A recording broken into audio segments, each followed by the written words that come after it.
the President of the Literary and Scientific Society, Daniel Ghaly.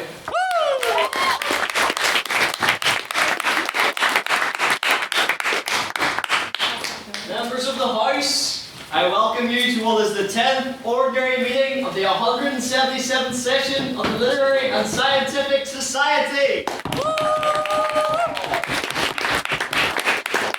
So you join us on a night where it is very cold outside. However, I can assure you that tonight's debate will be incredibly hotly contested. We have our newcomers gathered here today at the table, the class of 2025, about to take part in a battle of wits where they will be put to the test. But in the meantime, it is time for you, as members of the House, to put my wits to the test in President's Questions. So, do we have any President's Questions? And of course, that contains the caveat that you're not allowed to ask any political questions, or any questions about my sex life, or lack thereof. So, do I have any President's Questions in the House tonight?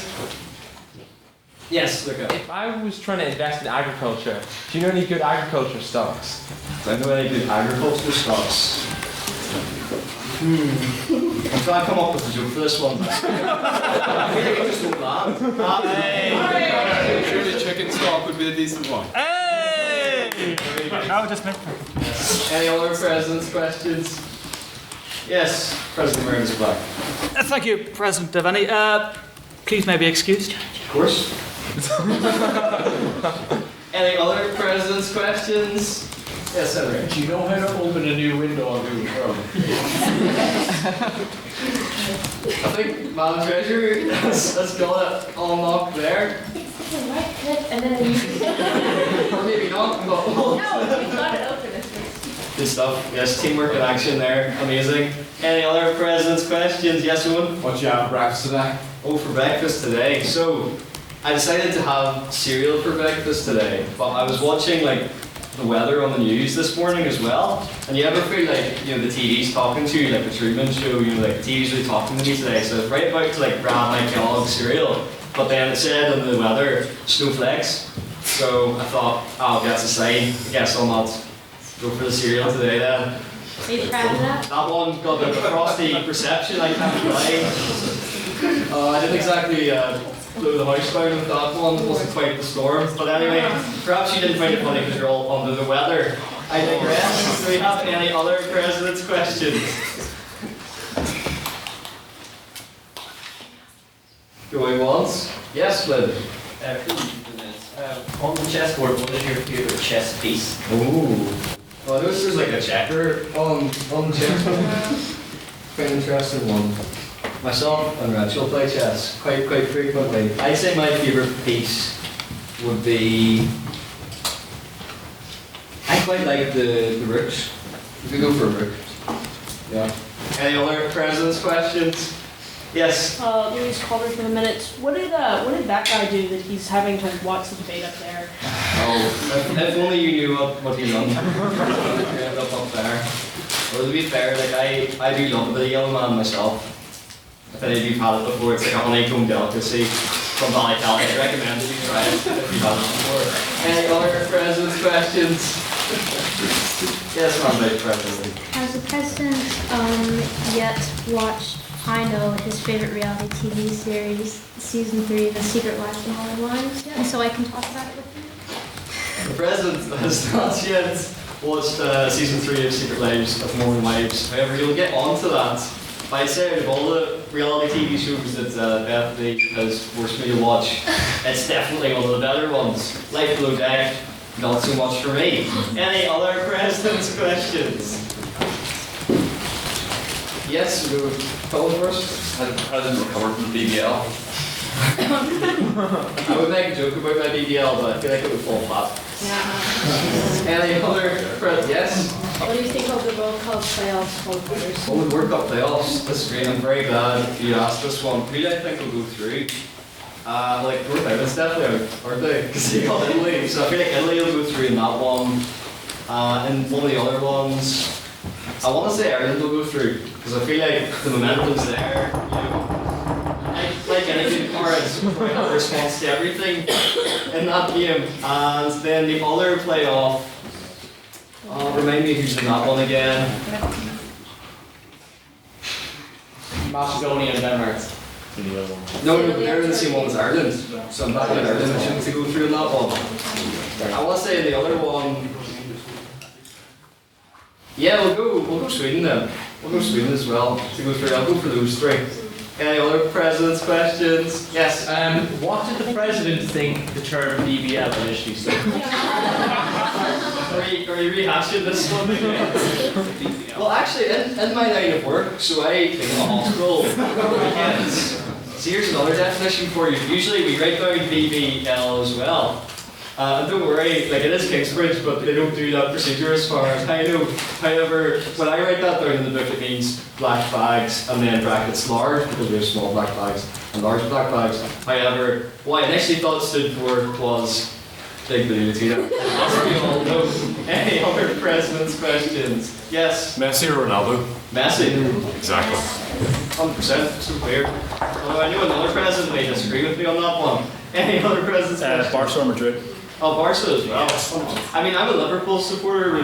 I've watched Real Madrid beat Liverpool twice in like recent succession Champions League finals. Whereas when we came against Barcelona, well, you know how that one played out. 4-0, quarter second quickly Origi. So yes, I'm quite a fan of Barcelona with those two. Any other president's questions?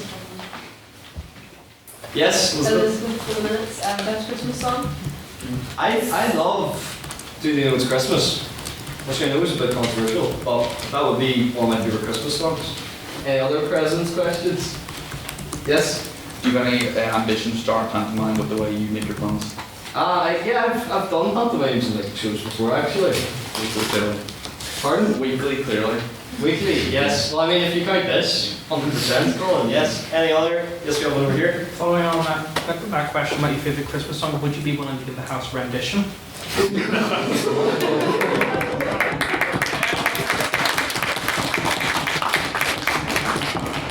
This is recording as well, man. Guys, you want to sing along with me if you know the words?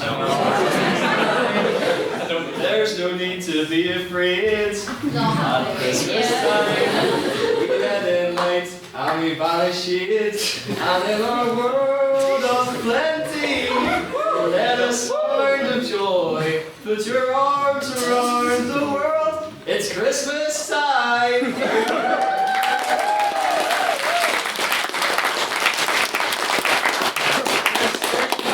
For this evening, folks. Any other president's questions? Yes? What's tonight's motion? This house supports nuclear disarmament. Yes. Yeah, one over here. I was going to say, do you have any ambition to the singer? I think they've all been shot in the last 10 seconds from what you just heard. Any other? Yes? How many human lives are all the paintings in the world worth?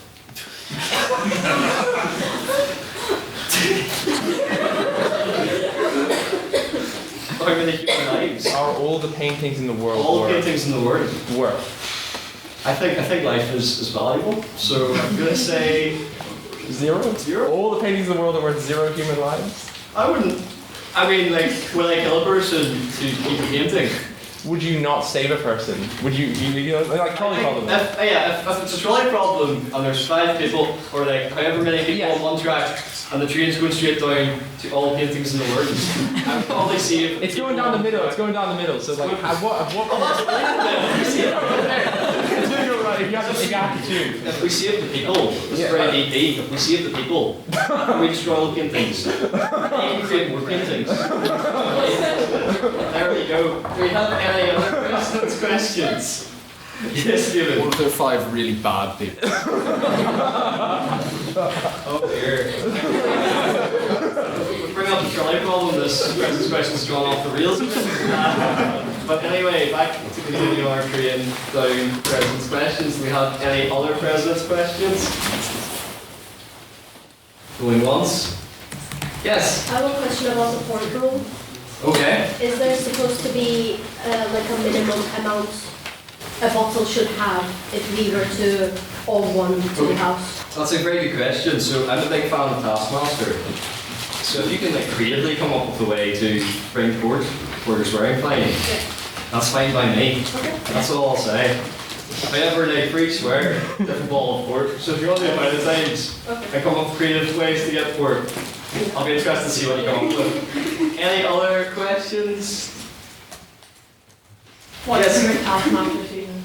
Oh, it's definitely the one with James Acaster in it. I think that one, James, Rod, just the whole gang. That is a quote from someone who isn't actually a fan. You should know it's Series 7 and also be able to list off other cast members. Greg, Alex. No, that was a great one. Yeah, and obviously I've been outdone by Man Internal and my Taskmaster knowledge, but what do you think of Man Internal? Right, let me stand. Well, technically, guys, it's Series 2 of Taskmaster NZ. That is the best season. Oh, New Zealand? Yeah. Yes. You get TVNZ with the TVN best. So. Sorry, I'm just putting this massive Yes. Taskmaster's great. Everyone should watch it. I think more specific, what is your favourite Taskmaster task? Oh, I really like the ones where it's like there's a really obvious clue the whole time and all of them miss it. So I'm going to go for the one where it was the season with Captain Ryan and Doc Browne, and they had to build a bridge, and it said below the table in Spanish on the table. And if they looked below the table, then it would have all the utensils to actually build a bridge, but instead we had to do it out of spaghetti, I believe. So that's definitely my favourite task. I like the becoming nature of it. Yes? Okay, one for the minutes. What stock would you recommend me buying? Stock? I'm not really like a stock. You know what, invest in Kingsbridge. Because invest in that, I might get paid more out of it. So yes, that's the stock you should buy in. Especially now, I think there'll be more business because I've definitely shot out everyone's ears after my rendition of Beauty with Christmas. So there you go. That's worked out pretty well for me. Any other president's questions? Okay, we'll take this one as our last. Minutes. Back to the trolley question. Are you running over 5 people or releasing the Epstein file?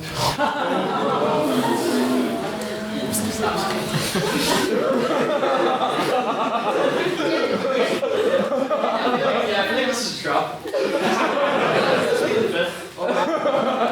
Do we have to do the electric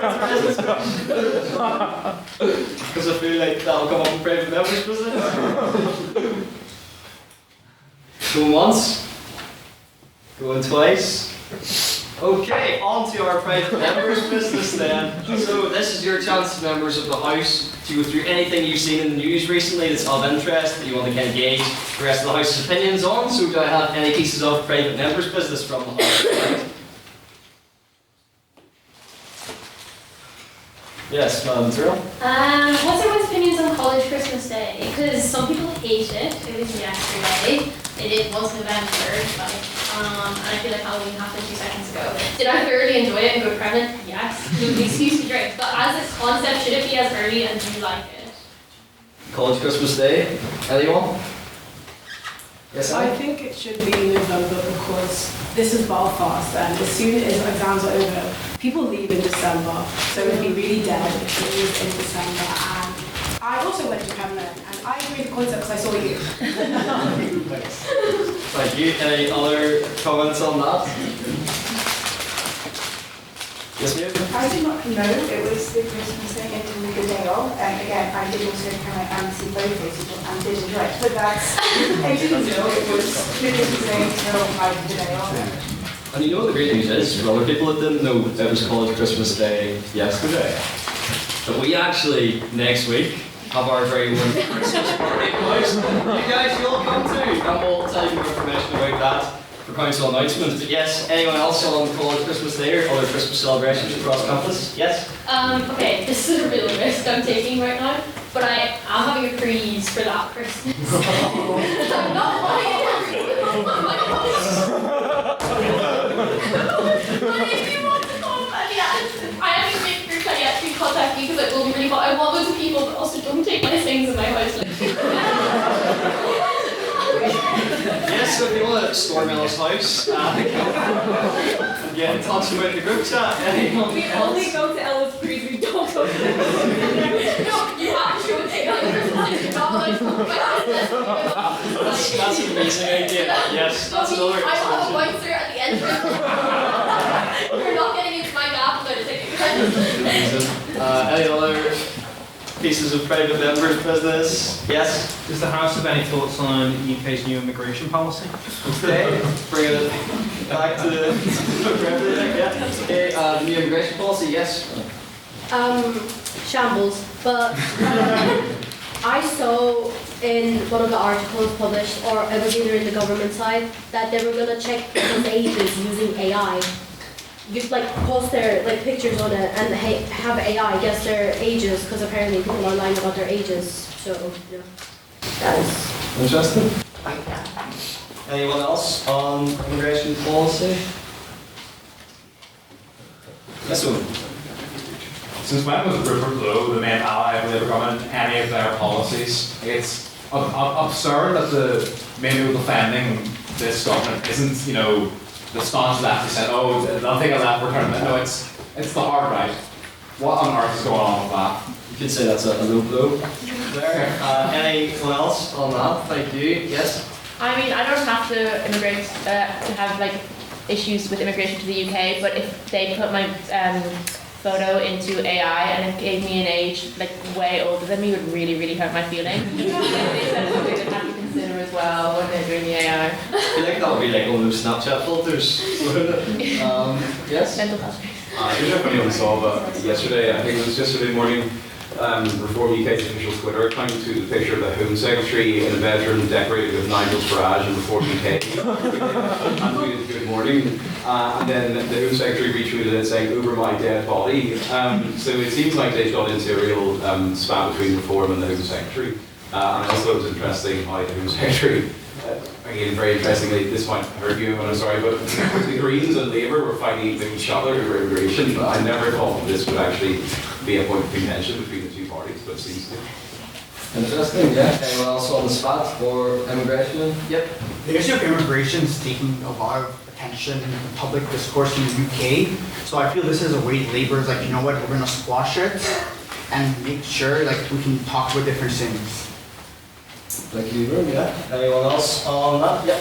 I've already said this, but like the whole thing of like, Reform says jump and Labour says fuck high, and I've already said this in this room. I've stood literally a bit, but it's crazy. It's just mental that they're letting their policies be dictated by Reform, which are like I know that they're like, oh, Nigel Farage is going to be the next Prime Minister. They're still a small enough party by all standards, and they're completely dictating the social discourse, and they're convincing people that their enemy is not people who are taxing them or the billionaires and stuff, but someone who lives in the house next door to you, so it's horrible. It's disgusting. Yeah, Peggy? Could you say though that in them trying to reform it's necessary evil rather than just letting reform get in and do Article 5 or something like that? I don't disagree with you that Labour should be letting it else around what you're saying. So not to turn quite frankly, this isn't a discussion between me and another person against this. I will say that I understand that you have to let them, to underestimate them is a mistake, but they're actually legitimizing them in a crazy way. And also, like, they're the Labour Party. Like, the Tories were doing what the Labour Party are doing. I totally understand that because that's their people, that's their vote, like that's their voters. But the Labour Party isn't. People who vote for the Labour Party aren't minors in the north anymore. Like, their electorate has completely changed. It's a lot of people are middle class and young people, and that's.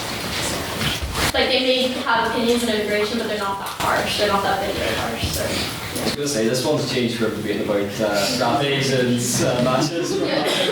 I'm a very multifaceted person. Yes. Yes, one. Just on Jack's point, I'll say the latter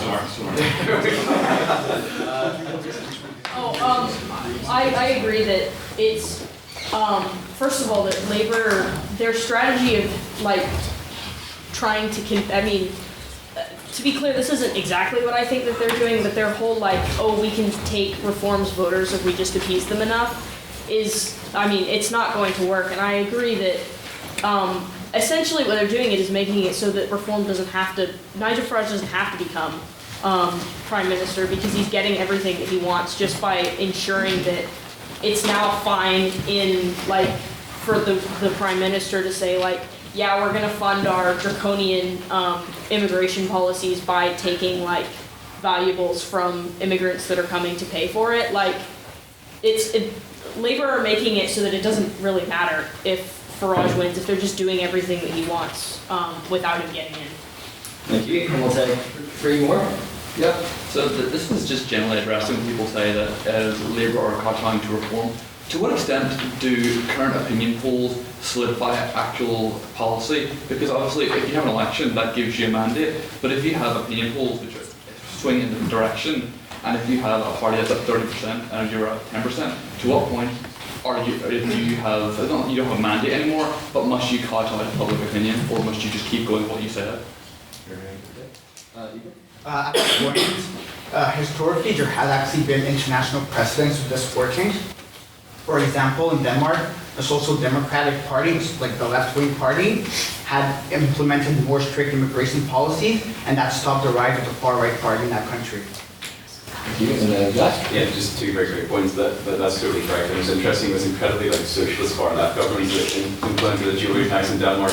But I don't know if anyone watched, I'm judging, I'm going to dare say they didn't watch Nigel Farage's interview this morning on TV News, but if you did, he interestingly said that if the Home Secretary and the current Labour administration were to cut immigration to desired levels, that he would retire before the next election and there'd be no need for him to be Prime Minister, but followed up by saying that that is never going to happen, so he's not going to retire. But theoretically, the option is there if they do get rid of it, he might retire before then. Here. Obviously, Nigel Farage has, promised us the gift of him retiring multiple times, but unfortunately he failed to deliver it. He did promise it many months ago when he told us that if he failed to become an MP for his current constituency, if I'm correct. But even if he didn't get elected, he just said, okay, I'll just make another party. That's how we went from UKIP to reform to. He's not going to retire. Thank you. And do we have any last piece of private member business? If anyone has it? Yes. Has anyone worked out who Bubba is yet? That concludes our. So now I would like to invite Mr. Secretary up to give us the minutes from the emergency debates that we hosted on Tuesday, which was this House would become the BBC. Mr. Secretary.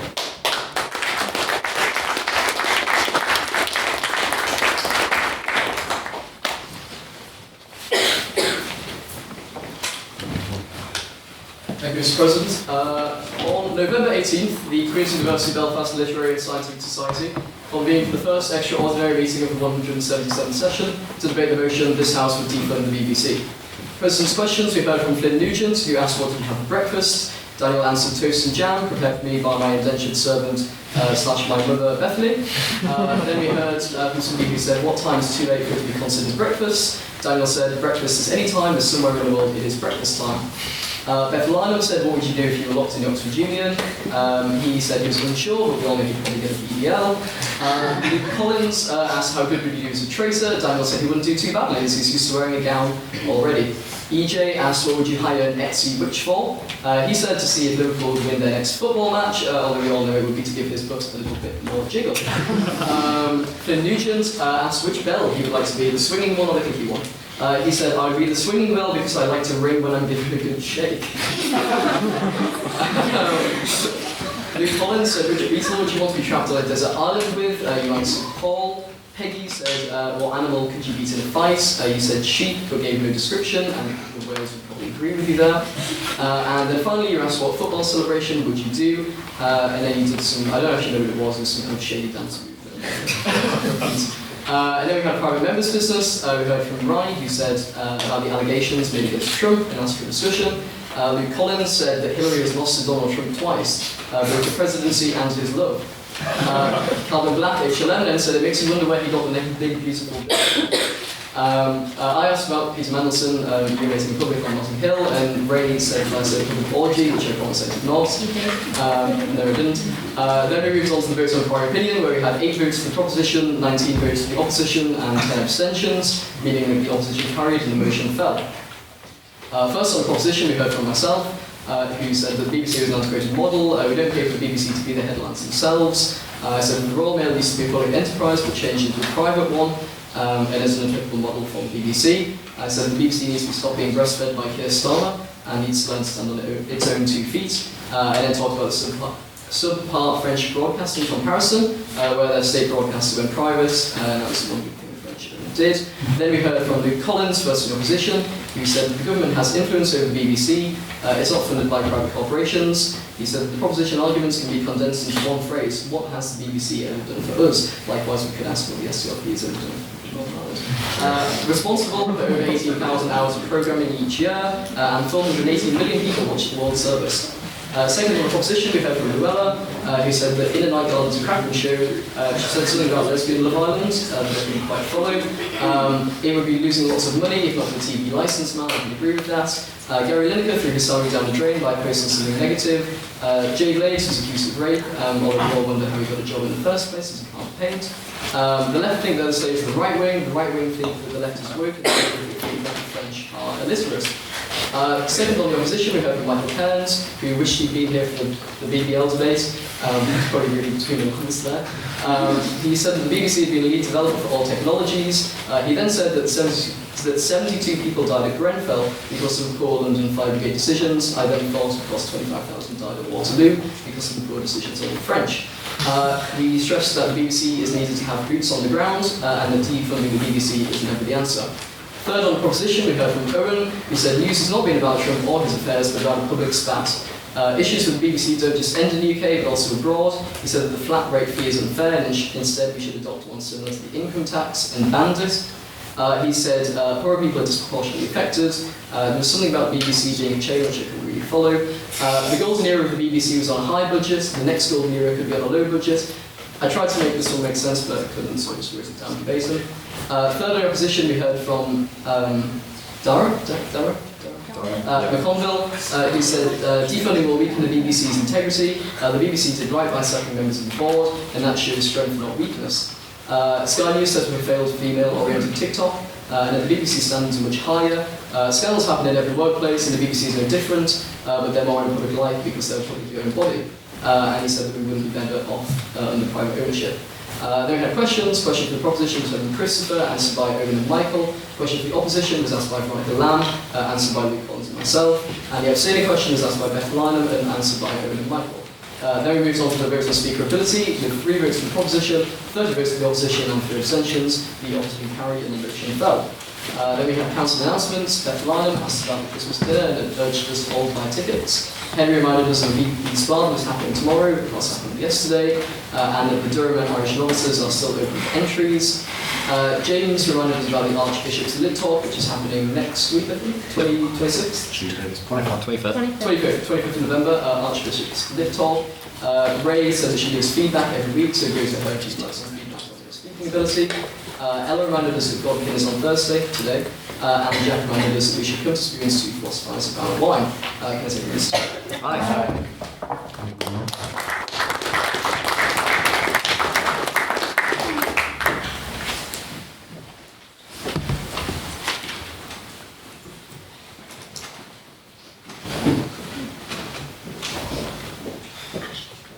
Thank you, Mr. Secretary. And now we come along to the fun part of tonight's debate, especially so because we have 8 people at this table competing for the coveted Godkin Trophy, as you can see at the very bottom there, who will get their names etched into history and engraved onto that very cup. We shall find out.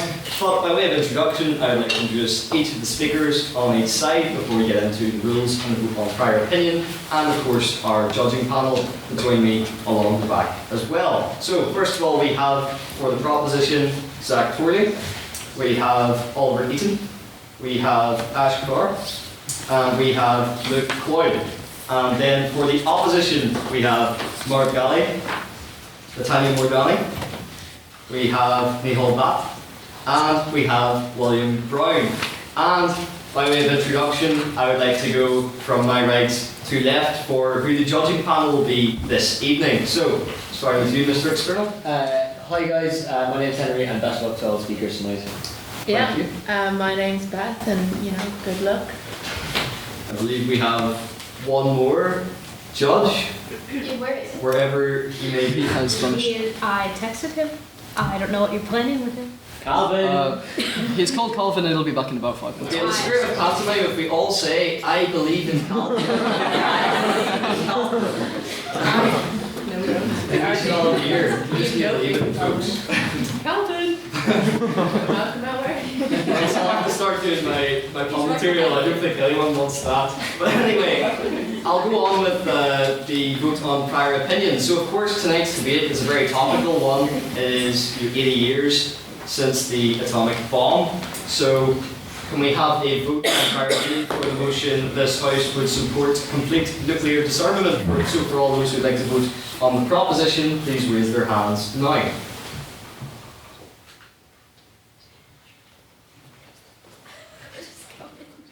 These guys.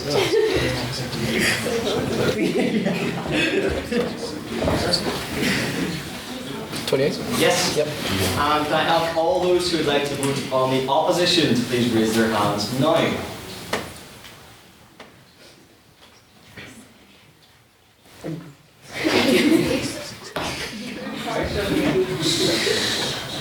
Reject.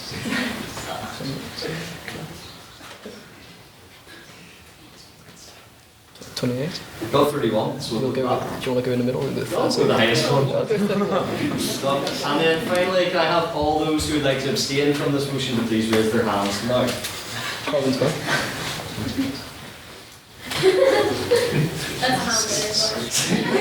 It's like the thing from us. 7? The 7. Yes, Mr. Secretary, can I have the vote, the results from the vote on prior opinion, please? Yes, with 28 votes for the proposition, 31 votes for the opposition, and 7 abstentions, the opposition carries and the motion falls.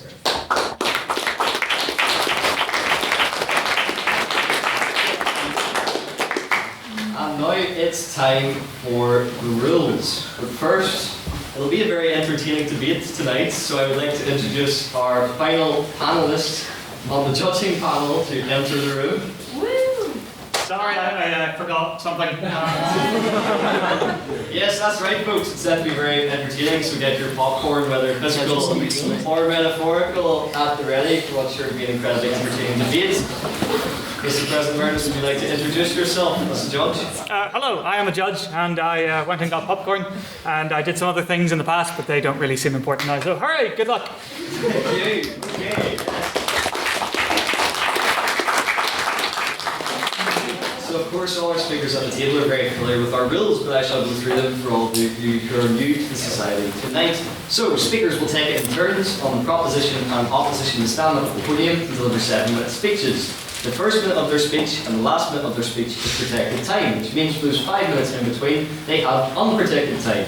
This means that during those 5 minutes, you can offer them a POI, which is a point of information. No. However, it is just the members of the table tonight who will be offering POIs. However, we will have a question section at the end for all our members of the House to get involved in. But yes, to you at the table, POIs, and to explain POIs for the rest of our audience, are an opportunity for the speakers on the other side of the debate to challenge the points that the speaker at the podium is making. The POIs should be no longer than 15 seconds. I will keep you right with my trusty gavel by shouting order, and also no barking, which means that after the speaker either accepts or declines the POI, which is to their discretion, you must leave 15 seconds before you can offer another POI. In terms of the criteria that our judges will be marking our speakers on tonight, they'll be marked on their presentation, their rhetoric, their argument, and their engagement in the debate, of which POIs are included. So speakers, make sure to get POIing and make this an exciting and entertaining one, as I'm sure it will be. So, without further ado, I'd like to welcome up to the podium to open the debate and open for the proposition, Mr. Zach Torley.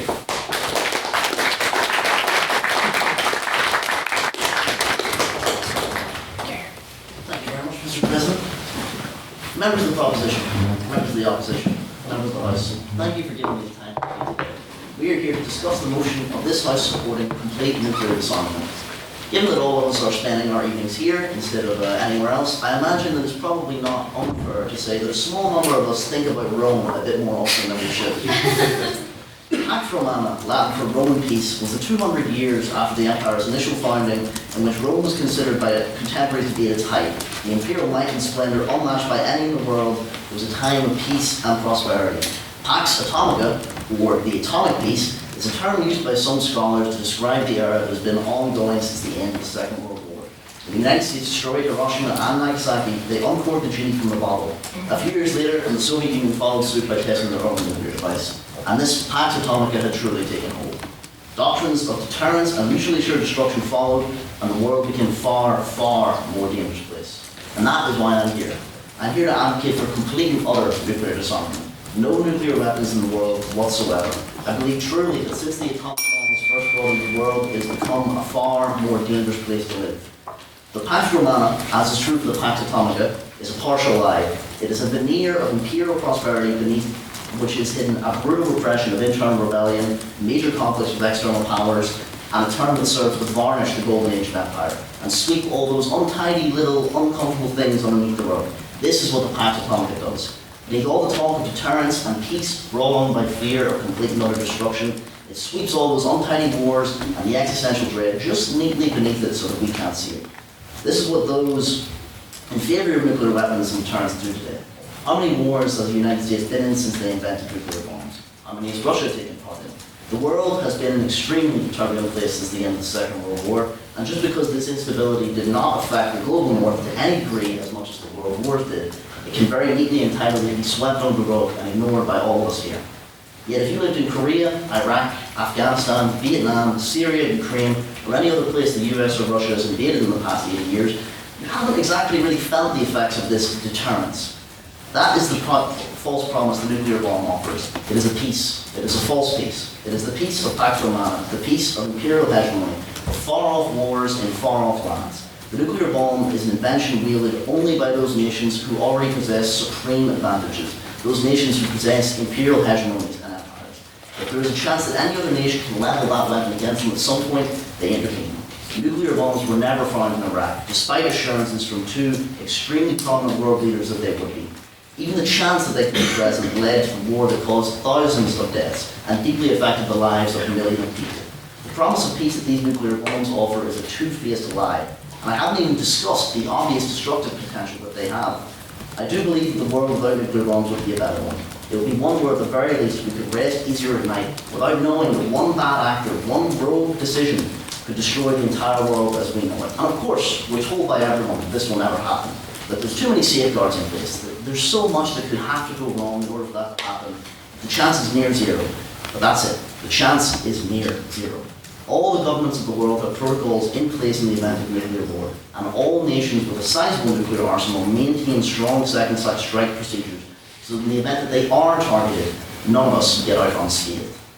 There is a good reason that the inventor of the nuclear bombs has advocated for restraint, and the many academics and scientists since, including some extremely hawkish ones such as Henry Kissinger, have advocated for the complete dismantling of all nuclear arsenals. Yet of course, it hasn't happened. The arguments are always the same, of course. It just isn't practical. Or how can we trust that our enemies in everyone will do the same? Unfortunately, that is the ultimate conundrum in the face of nuclear disarmament, the practicality of it. The genie is out of the bottle, and how exactly do we get it back in? Ultimately, it would be unreasonable for me to try and provide all those answers. But I can say that if we allow these exact weapons to exist entirely on a good faith basis, that they won't be used by some rogue actor, then I can say that the proper cause would be to operate in dismantling them under those same good faith bases. To believe that people can choose peace and choose the dismantlement of nuclear weapons. I do truly believe that they are the greatest threat that this world faces today, and without them, the world would be much safer. Thank you.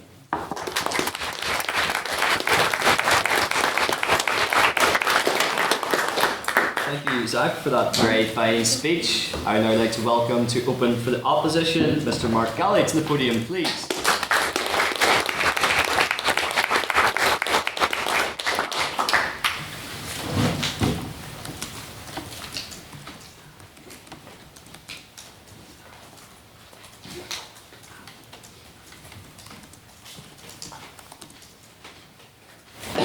Ladies and gentlemen, there has been an issue and I don't know what to do.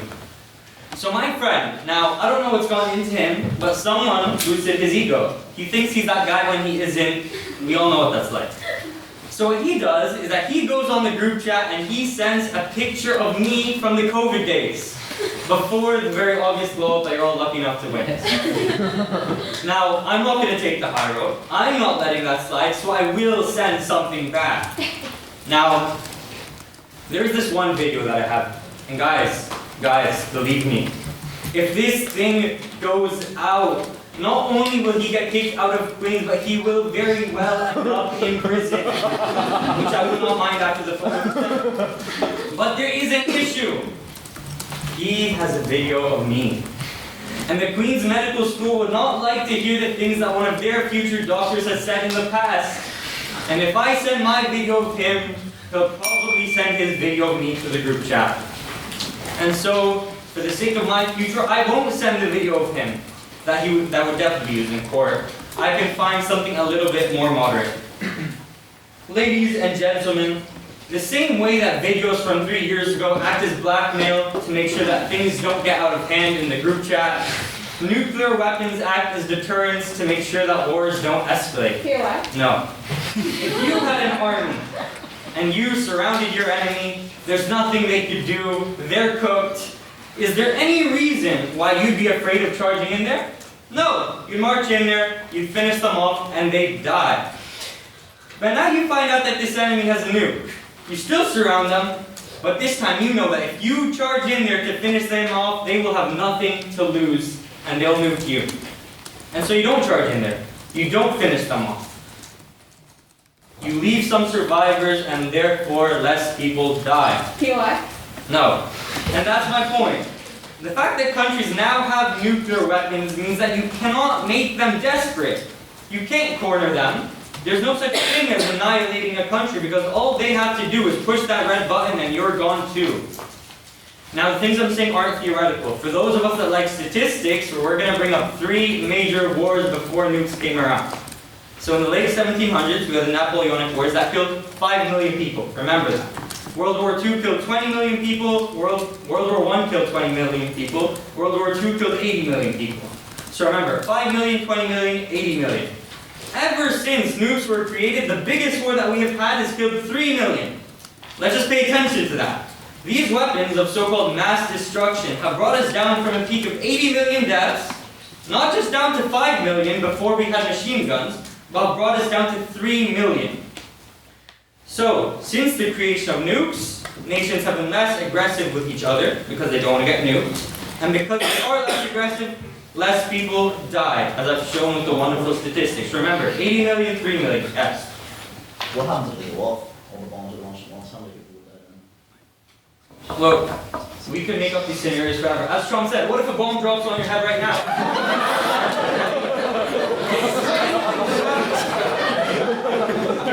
Like, it's a great point.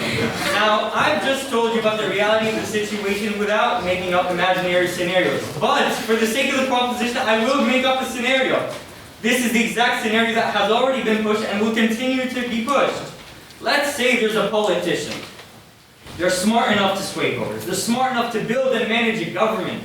They create a system where they alone can fire a nuclear weapon rather than relying on a team of generals. They effectively manage the country's defenses and the safety of its borders.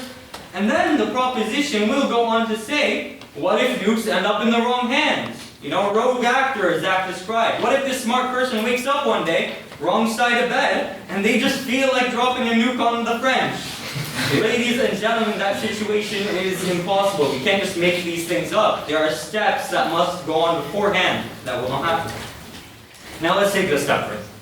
Let's say we reject the evidence of what's already happened. We imagine that a person is smart enough to sway voters, have risen to power, have full nuclear command, and then one day they wake up irrational and crazy enough to get themselves and everyone else killed. The rogue actor is here. Now in that scenario, you have a crazy leader and you have a nuclear weapon. Bad combination, right? The proposition will look at this situation and say, I know what the issue is. It's not the crazy guy we have here running the country. No, our issue is the nukes. Now, ladies and gentlemen, when cars were invented and people started getting into accidents, did we ban the cars? Or did we set up driving tests to make sure that we have better drivers of said cars? Ladies and gentlemen, in the US, guns can easily fall into the wrong hands, but the UK has done things better. Instead of banning guns, we have certificates. We have applications to make sure that guns can only fall into good hands. So when the proposition tells you that nukes will get into the wrong hands, think, okay, instead of just getting rid of nukes and having the war death count jump from 3 million back up to 80, think, how can we get rid of bad leaders, making sure that all nukes end up in good hands? On that point? Yes. Surely that's a far too optimistic view of the world that we could just, carte blanche, get rid of every bad Look, it's a leader far- and replace them with a utopian leader. Right, it's a far too optimistic view to say that we're going to get rid of these deterrents and make sure that World War III doesn't break out, right? Ladies and gentlemen, to conclude, nuclear weapons have served as threats that have worked, dropping the death count from 80 million to 3, because countries are too afraid to make each other desperate. On top of that, there has never been a single leader to act dangerously with nukes, because any leader that's dumb enough to do so wouldn't be in that position, hence rogue actors don't exist. And finally, if nukes do get into bad hands, our concern shouldn't be the nukes, but rather the hands that they are in. Thank you.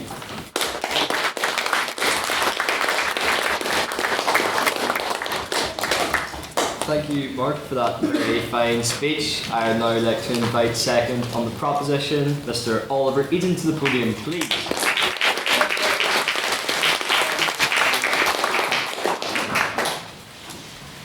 Mr. President, members of the opposition, fellow members of the proposition and members of the House, I stand tonight to firmly propose the motion.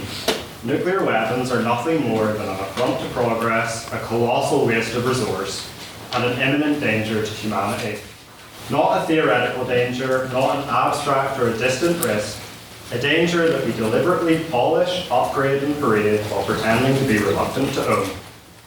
The grand narrative we are sold from the opposition is that nuclear weapons exist purely for deterrence. They are not weapons apparently, no, they are symbols. They are a military equivalent of buying some enormous flashy car so nobody fights you outside libraries tonight. And this deterrence rests on a principle that governments call mutually assured destruction, MAD. There's something so beautiful in that rare moment of honesty from a government. But if your entire national defence strategy is literally called MAD, maybe it's time for a little rethink. And think about that logic. If you hit me, I'll hit you so hard that we both die. You'll be slightly more dead, so I win. That's not a strategy, that is not diplomacy. That is primary school fallouts with a bigger explosion than rescinding a birthday invite. Go ahead.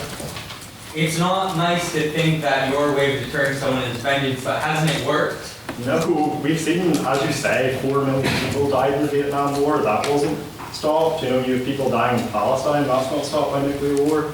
Just because it's a small number, it's still not small. It's 4 million people dying we're talking about. Even you quoted 3 million. There's still people dying. And this deterrence relies on every nuclear armed state being stable, rational, and having a leader who's not tweeting at 3 in the morning. And with our amazing array of world leaders, that alone should end the discussion.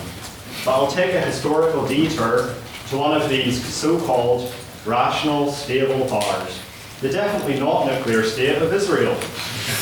During the 1973 Yom Kippur War, the Prime Minister Golda Meir authorized 13 nuclear missiles to be prepared for use. A move known as Israel's nuclear Samson option. The threat of a global nuclear catastrophe. Was it some noble last effort defensive stand? Was it some masterstroke of foreign policy deterrence? Don't be daft, it's Israel we're talking about. It's instead an attempt at grabbing Richard Nixon and the American administration by the balls and screaming, airdrop us some supplies. The life of everything on this planet gone. 4 billion years of history gone. Gone over something as simple as airdropping supplies. That is not deterrence. That is not security, and it is certainly not peace. For peace propped up on nuclear weapons is not peace at all. It is a high-stakes gamble, one where every man, woman and child on Earth becomes a poker chip.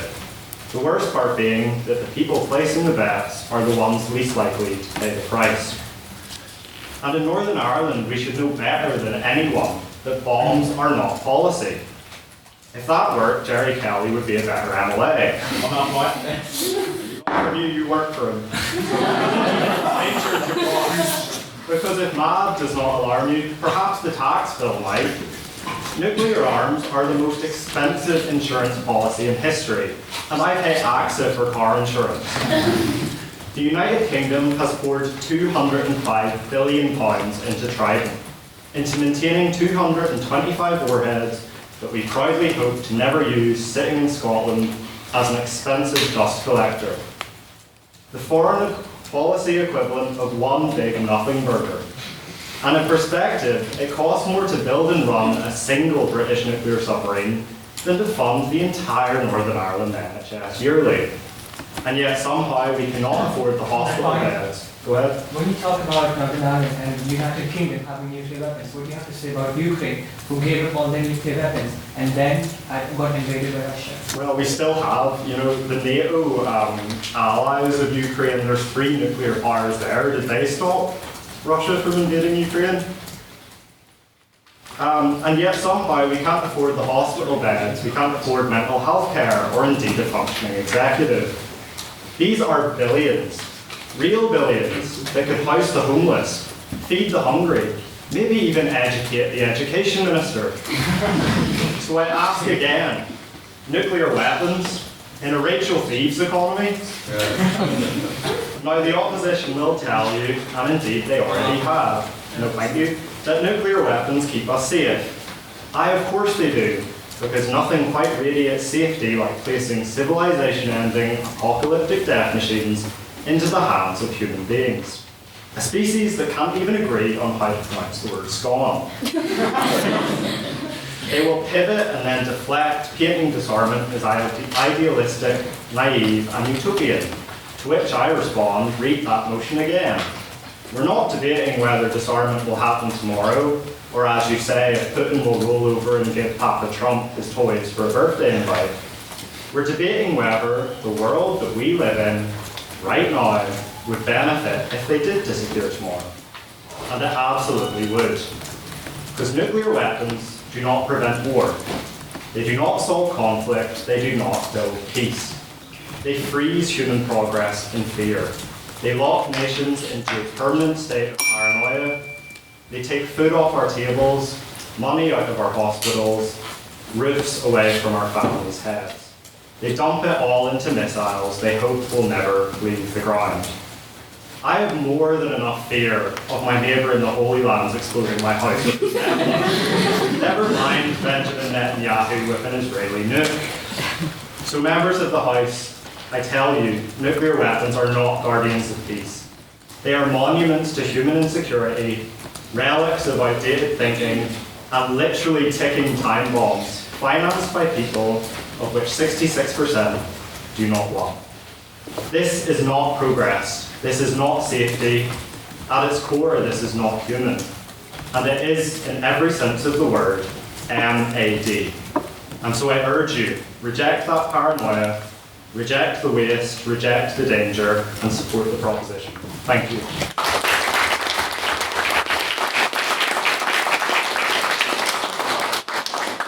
Thank you, Oliver, for that very fine speech. Just as a point of order, as this is a competition, POAs are only to be offered by the members of the proposition and the opposition and not members of the House. However, for members of the House, you will have an opportunity at the end of the debate to ask questions for the proposition and the opposition, but for now it is only to be offered by members of the proposition and the opposition sitting at the table in front of me. And with that, I would like to invite second on the opposition, Miss Natanya Mordani, to the podium.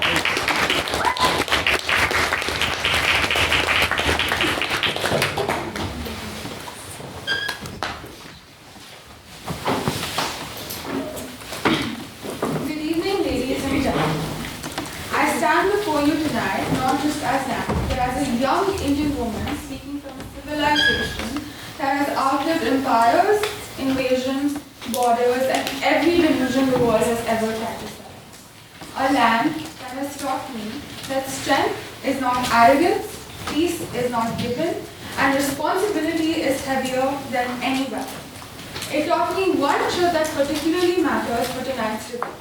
Peace is only peace when everyone commits to it. Anything less is an imbalance, not the peace the idea of the proposition brings to progress. Because let's be honest, responsible nuclear powers will never pose a threat.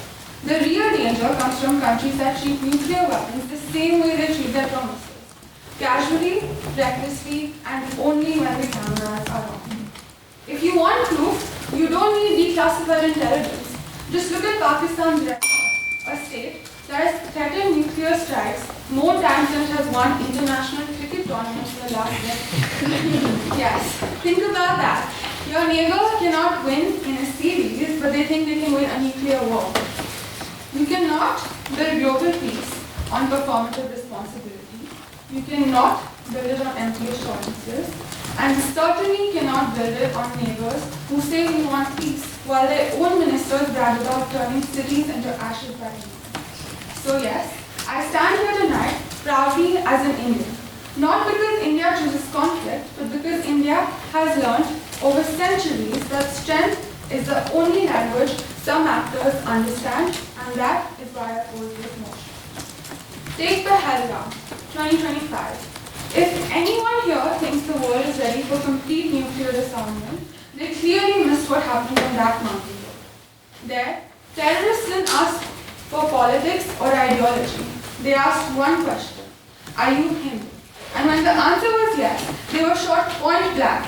26 innocent civilians were killed, not for what they did, but for who they were. Men were forced to unzip their trousers to prove circumcision. Women were said only to go back and tell the Indian Prime Minister what we can do. This is the reality the proposition conveniently ignores. You want a world without nuclear deterrence? Tell me, how do you negotiate with people who decide who lives and dies based on a zip, a surname, or religious expression? On that point, Yes. does that not just prove that nuclear deterrence isn't working? It is working because if Pakistan had attacked, they could have done something much worse than what actually happened. The retaliation after what happened in Pahalgam was Operation Sindoor. And after Operation Sindoor, the only reason Pakistan stayed quiet was because we have nuclear weapons. All they can do is stop. When retaliation came from the Indian Armed Forces, it was precise, proportional, and accountable. Only terror launch pads and training camps. Nothing civilian. And yet, what did we hear across the border? Not remorse, not condemnation, nuclear threats. Ministers boasting of turning cities into ashes. Army chiefs declaring if we go down, we take half the world with us. Ladies and gentlemen, you cannot build a nuclear-free world with a neighbor who acts like a Bond villain on a budget. This is not rhetoric, this is documented behavior. So when the proposition said, disarmament will bring peace, I asked, peace for whom? Peace for the women of Pahalgam who went home widows? Peace for the mothers who received coffins wrapped in the Indian flag? Or peace for the ministers who smiled on camera while threatening to nuke millions? India has never issued reckless nuclear threats. Responsibility is not a slogan, it is a pattern. Meanwhile, across the border, the pattern is identical every time. On that point, yes. The idea that India has never released, frivolous nuclear threats. In the Kargil crisis in the 1990s, they moved their nuclear warheads to the border and told no one. They didn't threaten nuclear war, but they were prepared to wage it with no one else knowing. But that's what they're doing now. I'm talking about the recent times, we live in recent times. The government of Pakistan is completely different. And the proposition wants to reward this timeline with complete disarmament. When the proposition argues that disarmament is noble, I say tell that to the victims of Kargil, Mumbai and Pulwama. Tell them that giving up the ultimate deterrent will magically make terrorists and reckless neighbors responsible. The proposition's fantasy relies on two lies. Lie 1. Every state behaves responsibly. Lie 2. Everyone will disarm honestly. No. Peace isn't built by weakening the responsible. Remove deterrence, remove fear of consequence, and when extremist actors lose fear, the world loses peace. Let me be clear. This behavior is not unique to our region. Around the world, the evidence is identical. Ukraine surrendered its nuclear arsenal in 1994 under the Budapest Memorandum and was invaded twice, first in 2014, then in 2022. Gaddafi's Libya dismantled its nuclear program and collapsed. North Korea kept its nuclear weapons, and no major power dares military intervention. On that point, Okay. Countries that keep their nuclear weapons stay secure. Countries that give them up are swallowed. Every global example reinforces the same truth. Nuclear deterrence prevents large-scale aggression. Nuclear disarmament without ideological disarmament is not peace. It's suicide with a peace side match. Ladies and gentlemen, I stand here proudly as an Indian aware of the history, the realities and the threats that surround this nation. The proposition speaks of ideal peace. I speak of real peace. Peace backed by strength, responsibility and deterrence. Disarmament is not noble in a world where terror is calculated, threats are public, and national leaders boast about destruction. It is reckless, it is naive, it is dangerous. Before we dismantle nuclear weapons, we must dismantle nuclear blackmail, state-sponsored terror, and the ideologies that make these acts of terror possible. Until the world addresses these realities, disarmament is not peace. It's a gift to those who exploit weakness. Strength is not optional, strength is survival, and we will not survive by giving it away. Thank you.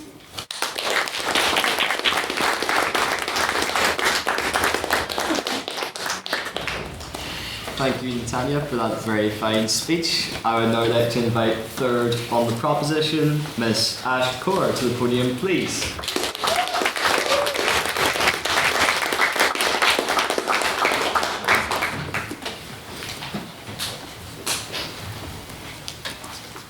How tempted is everybody to just knock my temper tower off? I think it's just as equally as tempting as a big red button that I wanted to order from Amazon but couldn't arrive in time. You know, just to really build up the tension.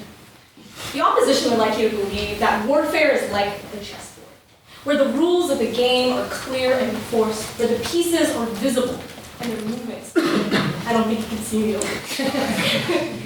That the players of this game are rational, calculating, and precise. But the world is bigger than 64 squares, and the most important leaders of our time are not chess grandmasters. In a world without complete nuclear disarmament, the board is not flat nor stable with straight lines. It is a tower that teeters on the edge of catastrophic collapse. Rejecting nuclear disarmament means forcibly accepting deterrence. And deterrence assumes the players of this game, the leaders in charge, are logical, that they will always be able to weigh the costs and benefits of a decision accurately, even under intense time pressure.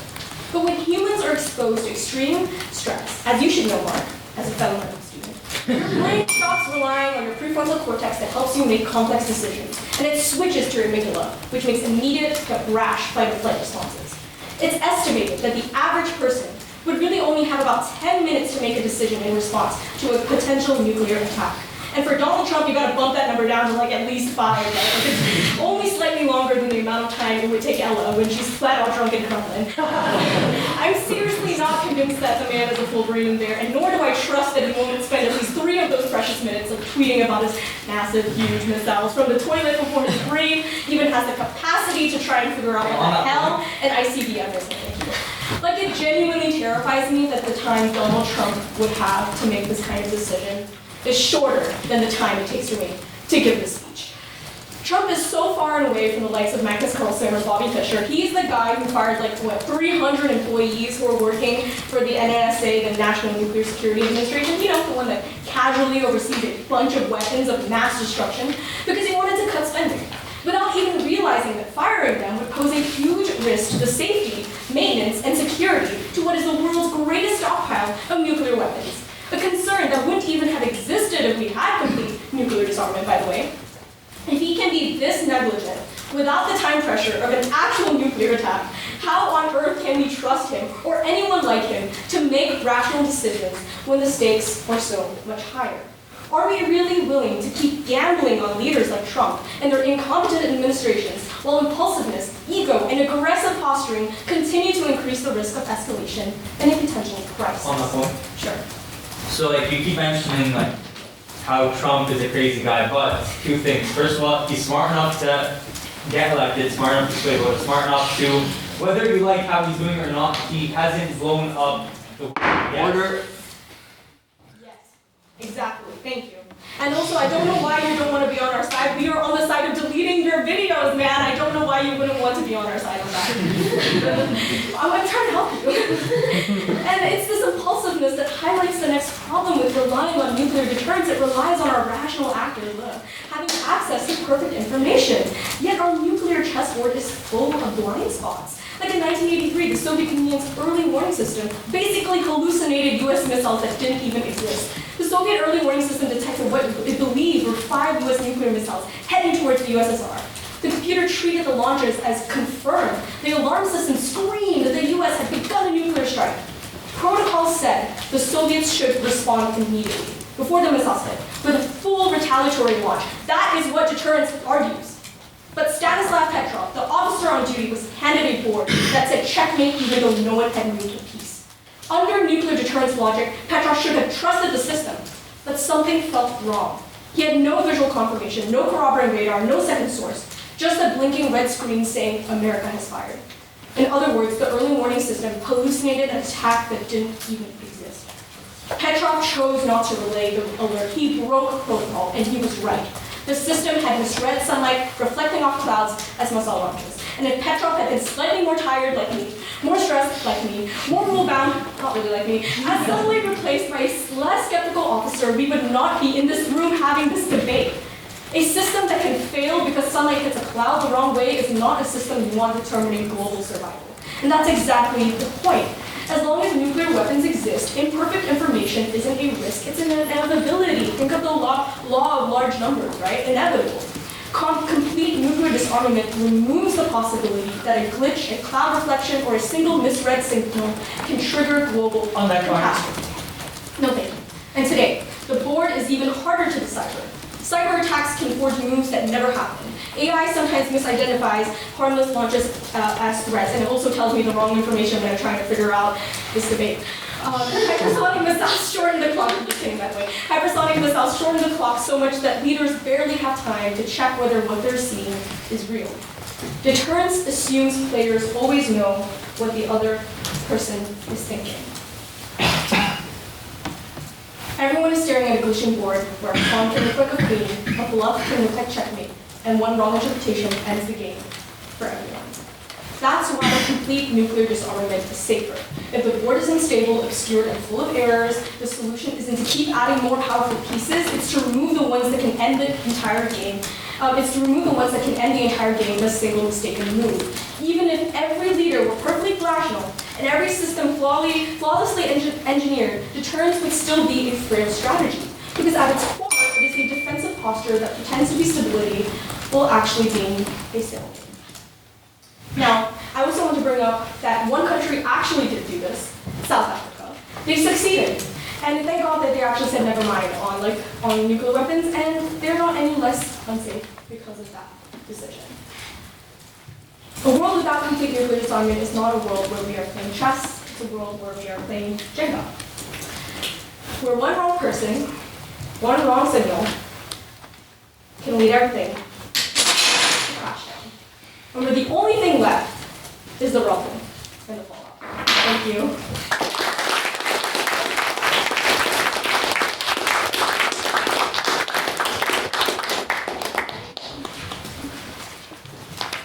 Thank you, Ash, for that very fine speech. I would now like to invite third on the opposition, Mr. Nihal Bhatt, to the podium, please.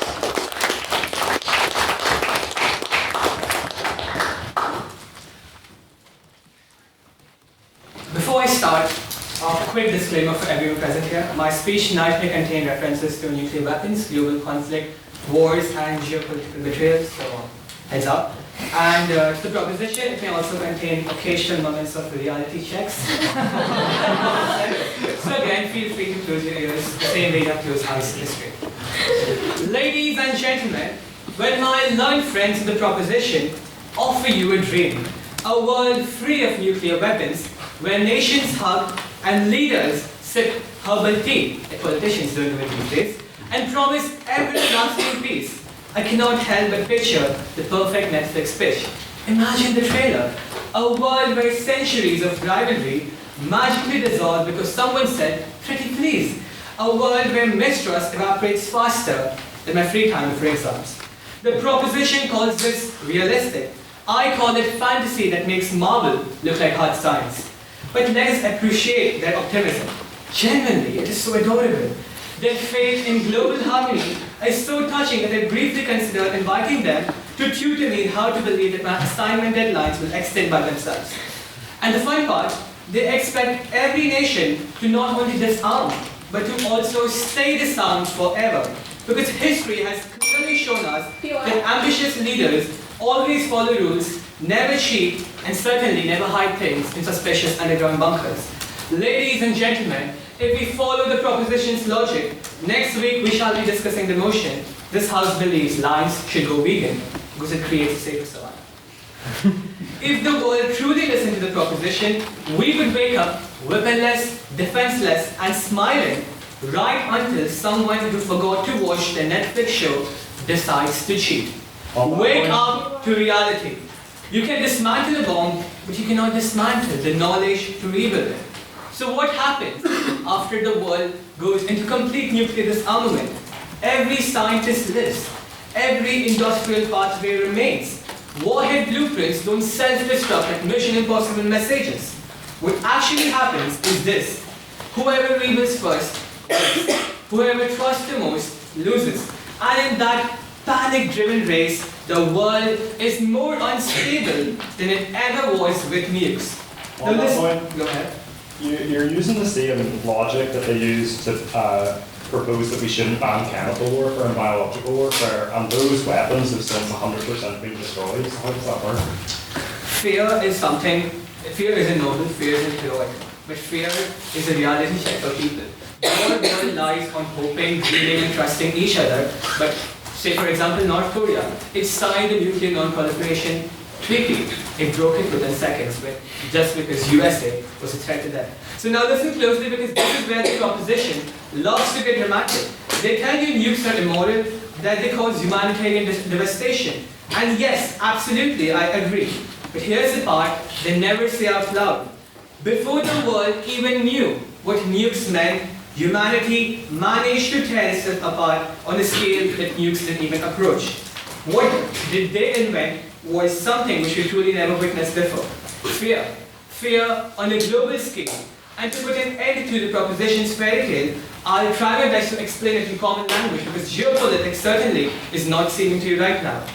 If your city has thieves, you improve your locks. You don't remove every lock in town and say, let's trust everyone from now. That's not progress, that's a prank on your own safety. The proposition offers peace by removing weapons. We offer peace by removing the temptation to use them. I haven't merely come here to tear down the fantasy of the proposition, but the answer to nuclear danger is not blind disarmament. It is smarter control, and the proposition claims disarmament is equal to peace. No, disarmament removes fear, and removing fear removes caution. The irony, full nuclear disarmament increases the chance of nuclear attacks. And nobody today talked about smaller, weaker nations, except a few mocking them. Nobody talked about civilians in conflict areas, and people like you and me, whose future depends on global stability and not global experiments. Dear members of the House, I ask you a question. The proposition says that a world without nuclear deterrence does not protect life, because morality means protecting the innocent first. As Kennedy rightly said, the only thing worse than having nuclear weapons is having them alone. I ask you to vote for the opposition because the proposition thinks morality means giving up your weapons first. No, who said that? Morality means protecting the innocent first. A world without nuclear deterrence does not protect life. Just go ahead. What about the innocents who were killed in the bombs in Hiroshima and Nagasaki? How are we protecting innocent lives if people are dying? Exactly. Nuclear weapons, thank you, that actually proves my point. Those people that died, Hiroshima and Nagasaki, was catastrophic. It was a tragedy for the years to come. But after that, no one has attempted to do a nuclear strike because people are feared, people are scared, and every leader knows that somewhere in an underground silo, someone else is holding a key that can turn cities into ashes. A world, is it moral to let dictators cheat? Is it moral to leave your population undefended? And is it moral to trust regimes that don't trust their own citizens? Hope is beautiful, which sadly hope doesn't intercept missiles. And in the end, dear enlightened members of the proposition, if wolves circle your village, you keep the torch burning brighter. You don't blow it out and announce, we ended danger by extinguishing fire. The wolves don't disappear, you just can't see them coming anymore. And hence, I rest my case and request you all to vote for the opposition.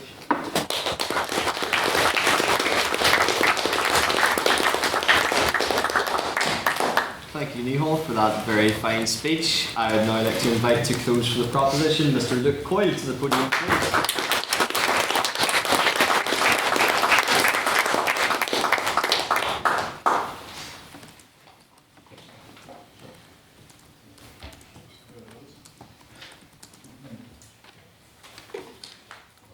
Esteemed panel, members of the opposition, proposition and members of the floor, today is the day of reckoning.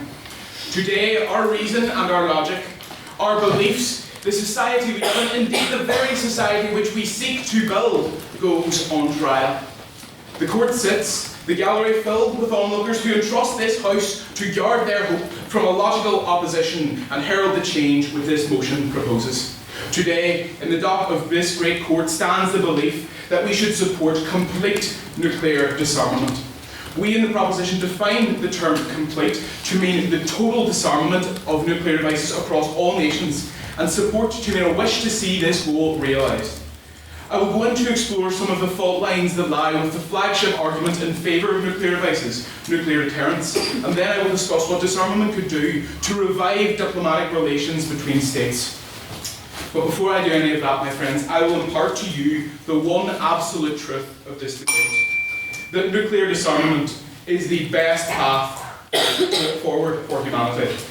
Now, allow me to begin here with a point more, sort of real than what the opposition has suggested. We'll turn our attention toward this idea of nuclear devices protecting humanity.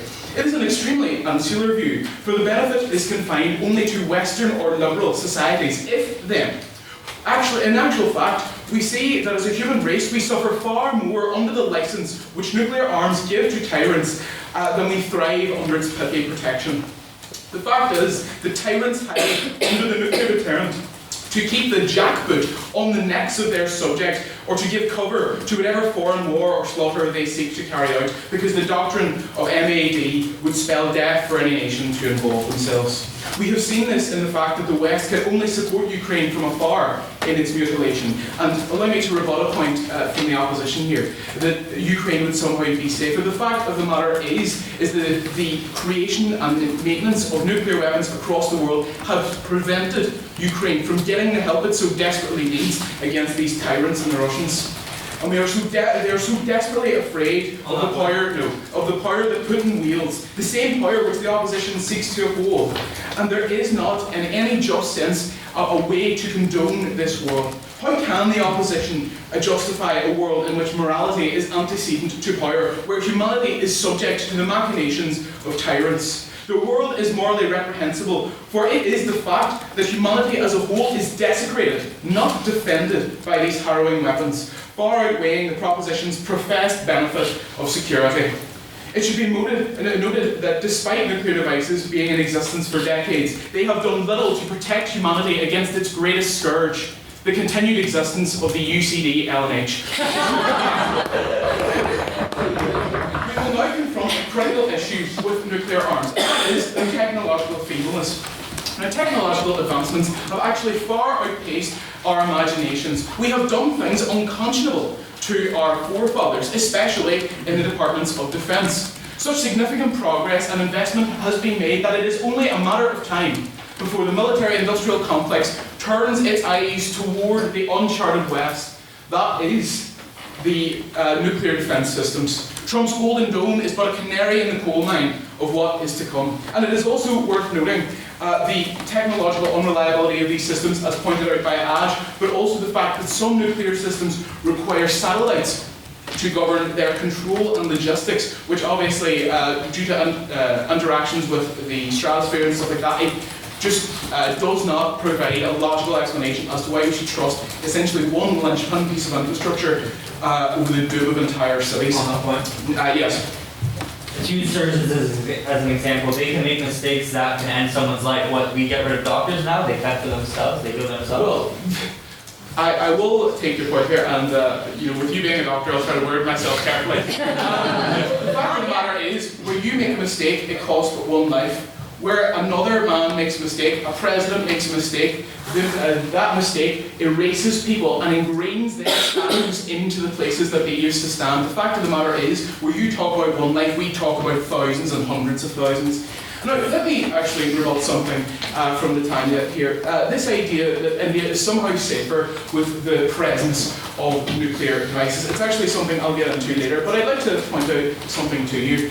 India has 1.2 million active army personnel. Pakistan has nearly 600,000. If nuclear devices were not in Pakistan's hand, as we suggest, Pakistan would not pose nearly as much of a threat to India. The fact of the matter is, even your own example, India would be safer with nuclear devices out of the hands of themselves and their opponents than to keep them and proliferate this vicious cycle. No. My final point here is about how disarmament would actually be a boon to international relations. For too long, states have thrived under the auspices of the nuclear option to cajole their lesser neighbours into compliance or even impose demands upon others. This is usually done by rapid or reckless escalation of a conflict to the point of moving nuclear weapons toward the border. As I've said, my dear friend Natanya has mentioned the subcontinent, so let us explore the impact of her devices upon her and her neighbours. I already mentioned the Kargil crisis here, but let me explore upon it more. In the 1990s, the Kargil crisis was beginning to sort of subside, barely, but it was exacerbated by the introduction of nuclear weapons to the front. Thus, the opposition seeks to propagate an anathema to peace talks, as we've seen during that example. As if a state has recourse to the nuclear option, they become far more ready to discard peace talks, like dust in the wind. And a world without negotiation, a world insular and unfair toward the nuclear states, is not a world worthy of your support. In conclusion, my friends, before you set two arguments and within them two different tools, the wrench and the trowel. The proposition present to you the wrench to disassemble these warheads, for as we have undoubtedly shown, we do not need them.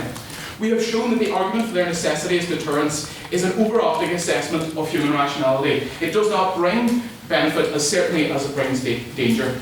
That the myth of protection pales in comparison to the license which we give tyrants when we condone the WMDs, that they are so faulty and so prone to being outpaced by technology that it is laughable, and that their removal would provide a boon for international relations, a renaissance of peace talks, without the dangerous arrogance that nuclear devices have wrought. Our opposition presents to you a trial, pave over the cracks in their logic, and once and for all, pave these things into our world order. My friends, the choice is clear. Pick up the wrench of prosperity, support the dismantling of these wicked things. Thank you.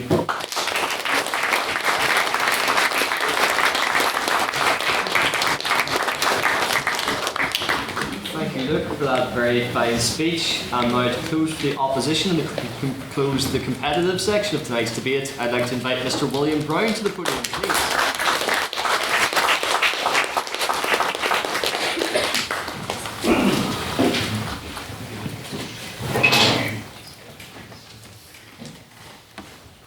It is time to drop the bomb on the fairy tale this House purports. Complete nuclear disarmament, a motion that ignores geopolitical reality, feasibility, and sensibility. I'm going to discuss why nuclear deterrence doctrine is a net positive for the world, why complete nuclear disarmament is impossible as the world is currently structured, and finally, why even if we did live in this ideal world, the complete nuclear disarmament would still be ultimately a poor decision. The benefit that nuclear deterrence has provided so far is that we have not had a conventional war on the scale of World War II between great world powers ever since. It is almost certain that the Cold War would have gone hot were it not for the rapid nuclear proliferation of the Soviets and Americans following the war. Now, this did not create peace on Earth. It in fact created a new world order of nuclear haves and have-nots. Everywhere else instead became a battleground for the nuclear superpowers. Korea, Indochina, Afghanistan, Grenada, Sudan, the Congo crisis. The list goes on and on and on. Yeah, sure, go for it. If the proliferation was what made it safe, then why did they choose to disarm during the Cold War? Who chose to disarm? Both. So Go back and forth. Well, they didn't disarm. They actually scaled up during the Cold War. It was only during the Détente that they pulled back, but they didn't completely disarm. They just paused, which I get into in a bit. But ultimately, the casualties in these conflicts dwarfed that of the world wars, and killing technology only improved. We speak of the 100,000 lost in Hiroshima and Nagasaki, but the fire bombings of Tokyo produced similar casualties with conventional bombs. Nuclear weapons inspired a unique fear in the world, and it is that fear that makes it so valuable. We got too good at killing each other. Modern technology would undoubtedly produce casualties in the millions once again, but mutually assured destruction rendered the past 70 years the most peaceful for these nuclear armed powers, while the rest of the world remains full of bitter conflict. We would love to go to war, it's just our leaders have some survival instinct, and it's kept the little guys from being fed to the meat grinder for the most part. Okay, go for it. Well, you're talking about the little guys, they're still fed to the meat grinder. It's just transferred to proxy wars instead of normal wars, but how is that equalizing? Well, it's not, but it's less. Do you think a hot war between major powers would lead to less casualties? The argument isn't that the world is like, a paradise now. It's that there is nuclear deterrence leads to a more peaceful world. Now, the immediate problem with disarmament is, why would you ever do it? Every state that attempts to abide is punished. Libya and Iraq being the best examples, seeing what happened to them. Gaddafi dismantled his nuclear program and it got him killed. Saddam got rid of his chemical weapons from the 90s and it did nothing to prevent an invasion. Goodwill is meaningless in the world of real politics. Breaking treaties is the US's favorite pastime. The country was literally founded on it. If I was a dictator, I would be trying to make nukes as soon as possible because there is no incentive to not have them, only punishment. You look at North Korea. It lost the yoke of protection the Soviets provided and developed nuclear weapons to save itself. And now the Kim regime sits very much alive despite existing as a pariah state in the world that Pax Americana from the 90s. On that point. Yes. So you, first of all, this motion is about supporting, nuclear disarmament. It's not about its effectiveness. Do you support nuclear disarmament? You're giving us all these reasons. Do you support it as an idea? Your argument is about complete nuclear disarmament. There is an argument for partial nuclear disarmament to reduce the act that humanity would destroy itself, which I get into a bit. But the motion that complete nuclear disarmament would make the world a better place is folly as a whole. You look at Iran, who's like Lucy with the football and Charlie Brown. Okay, we won't make nuclear weapons. Look, IAEA, you can see, and then boom, Soleimani dead. Boom, IRGC struck by Israel. Boom, Mordani bomb. It's the Saddam playbook. The nuclear state can say whatever, and what are you going to do? The only prevention is actually having the thing they accuse you of. That's leverage. In terms of feasibility, the world would require far more cooperation than we do. And the world is tumbling very quickly down a path of nationalism and multipolarity, which is the exact opposite thing you'd want if you wanted a global consensus of nuclear disarmament. There is no incentive. If you have geopolitical rivals, it benefits a nation too much to get into the cool flow, nuke houses. However, you can't discuss this topic without mentioning South Africa, the only nation to ever willingly give up its nuclear weapons. When it developed the nukes, it was a pariah state similar to North Korea because of apartheid. Just earlier, which it wanted as leverage to keep the regime afloat. We know what happened then, and absent the threat, South Africa saw no need to maintain this expensive nuclear leverage, because why would they? Nuclear weapons are a deterrent, and the ANC had no real enemy to deter. But if ever the winds change, South Africa will regret dismantling those nukes. On that point, So in terms of geopolitical reality, complete disarmament is not likely at all because of the aforementioned lack of incentives. But as a thought experiment, say we could wave a magic wand and all nukes are done, big problems remain. One is that the knowledge remains, and nothing about disarmament means rearmament isn't possible. As I said, treaties are paper. States respond to action and it incentivizes them invading a country to prevent them redeveloping nukes. Now we've just created a conflict for no reason. And in modern times, killing people has never been so easy. You just need a drone and an Xbox controller. It's the Tokyo firebombings times 1,000. The bombs may be clever, but the world is far more violent. Now, the fears of nuclear holocaust are absolutely fair, but that can be alleviated by the partial disarmament of nukes, not complete as the president puts forward. In fact, we have a historical precedent for it with Nixon's détente and the Nuclear Proliferation Treaty designed to prevent the spread of nukes, partially to keep the balance of nuclear have and have-nots, but also to stop the world from doom spiraling to the end of humanity. The Cuban Missile Crisis brought us to the brink, and détente pulled us back. But then Reagan's derisively named Star Wars threatened to upset the balance of MAD and ignite further tensions with the Soviet Union. Luckily for us, the Union collapsed and the program was terminated by Clinton. However, Trump's Golden Dome could prove a similar upset, but that remains to be seen. In conclusion, nuclear disarmament is a pipe dream for idealistic pacifists that haven't truly comprehended the grim reality of our world. And mutually assured destruction is the main thing keeping us here yapping, instead of in a trench in Smolensk moments before being vaporized by a Shahed 136.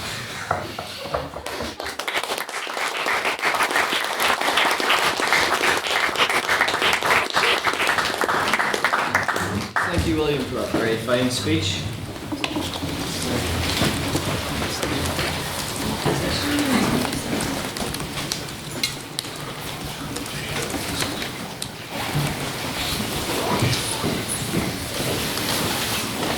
And thank you once again to all of our speakers for what proved to be a very fine debate. It's worth noting that these speakers in front of you today have all given their maiden speech this year, and I think they've done an incredibly great job, and I'm sure we'll give the judges a lot to think about. So now I would like to invite the judges to start their deliberation if they would like to go. And I'd like to say from the House, I think congratulations to all of our speakers for what was a very fine debate.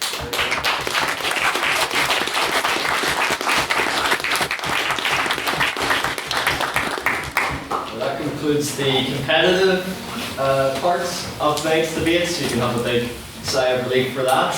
However, you're not free from the scrutiny of the members of the House, who are now open to asking some questions to the proposition and the opposition. So, do I have any questions for the proposition first? Yes? I have a question. I think for the opposition, so it's like where or something. Yeah, we'll go for proposition first, but I'll come back to you. Yes. Proposition? Yes? Once I noticed one of them just said, but do you know the difference between arms control and disarmament? Because there's a distinct difference between the two types. So can they explain what the difference is?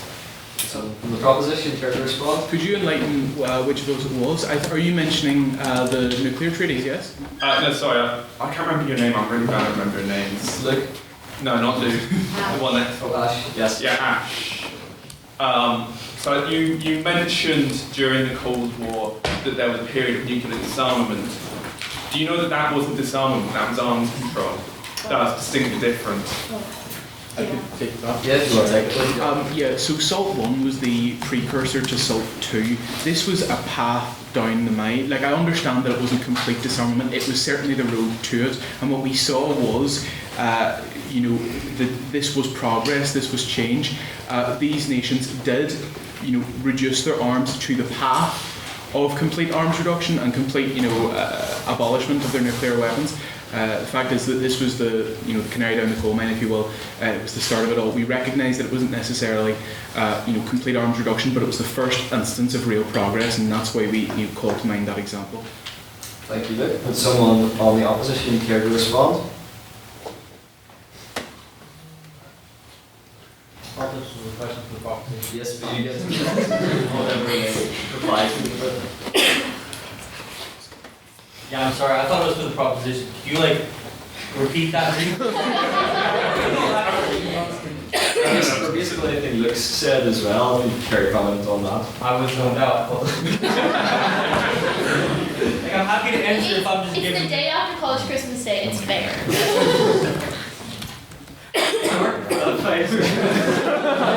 And then we've got a question for the opposition. Yeah, so mutually assured destruction obviously relies on the fact that both parties involved have to have nuclear weapons. So in your ideal world peace, does every country in the world have nuclear weapons, or do you think that just the countries we like should have nuclear weapons and the other countries should, cope and be intimidated by that. That's okay, that's an incredible point. We have something, so we have countries that have nuclear weapons, and there are countries that don't have nuclear weapons. Because the countries that don't have nuclear weapons are vulnerable, they make alliances with the big countries to protect themselves. So Ukraine doesn't have these weapons, that's why they have alliances with the states who do have nukes to protect them. That way, if you want to get involved in NATO or with Russia or whoever else you want to back you with these weapons, you can do so. Do you think countries should be forced to be dependent on other countries? I mean, that's their fault for not having a strong military. Someone from the proposition collection.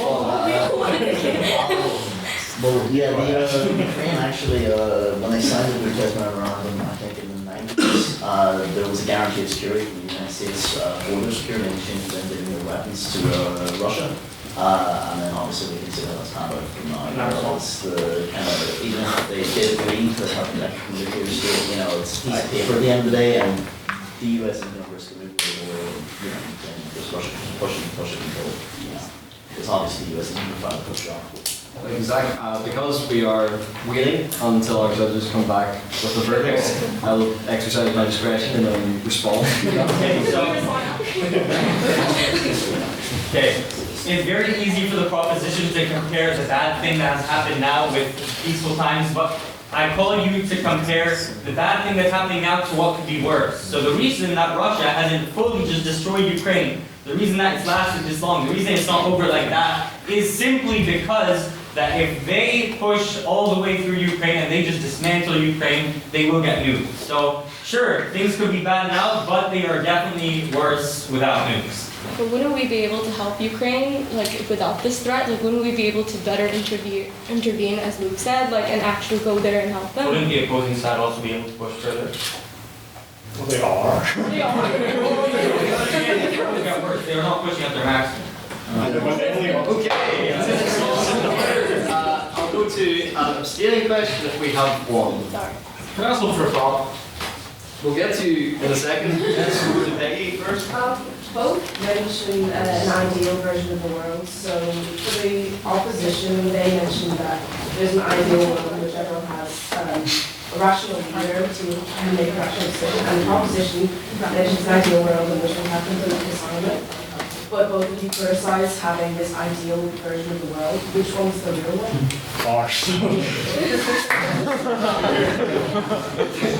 Would someone like to elaborate? Yes. Yeah. Well, that's the right idea, but I'm going to try to put words to it because I like to talk.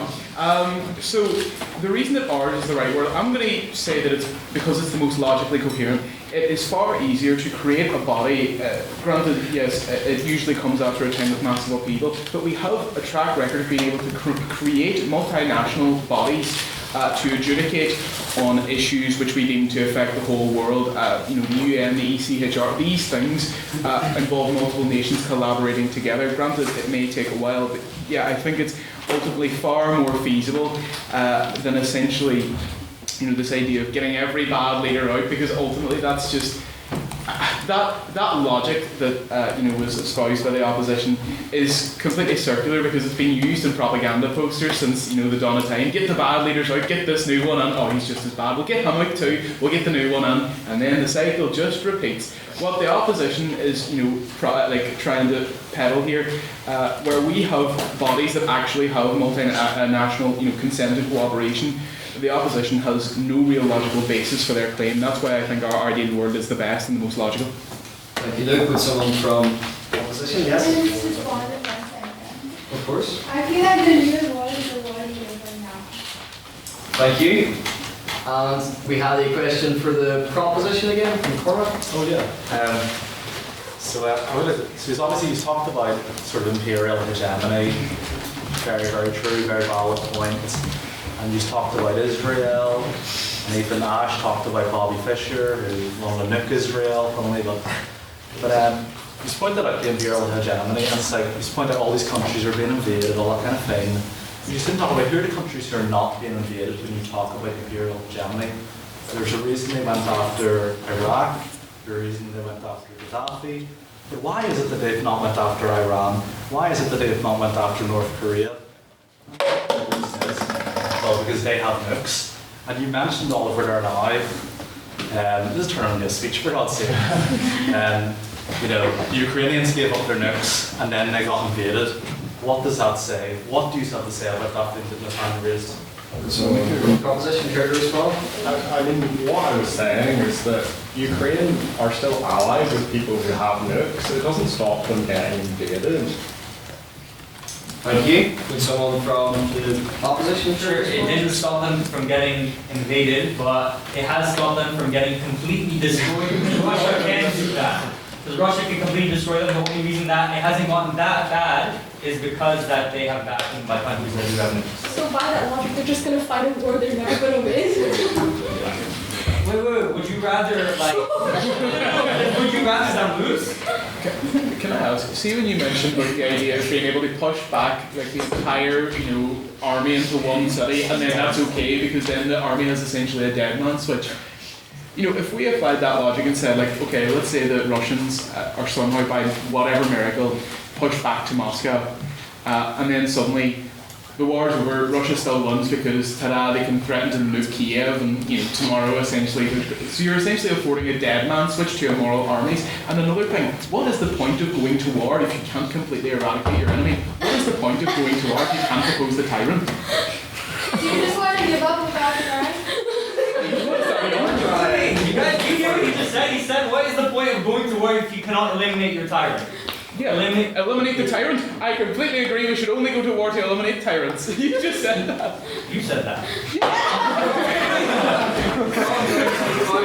We'll go for one more for the opposition and one more for the beginning. Yes, what did you do? My memories of AOA are fuzzy, but I remember the most damaging war, at least in Europe, before the First World War in the 16th century. How do you figure that 80 years is a long enough time to comprehend the full scale of the impact? Someone from the opposition care to respond? I'll respond. So you said that it's been 80 years since nukes were invented, and it's been more people have blah blah blah, right? World War I and World War II were 30 or 20 years apart, something like that. So the fact that it's 80 years means that it's been long enough to prove that things have worked. Someone from the proposition? Yes? There you go. So I think you're right. You never really know the true implication of a weapon until you see someone who's capable of using it properly.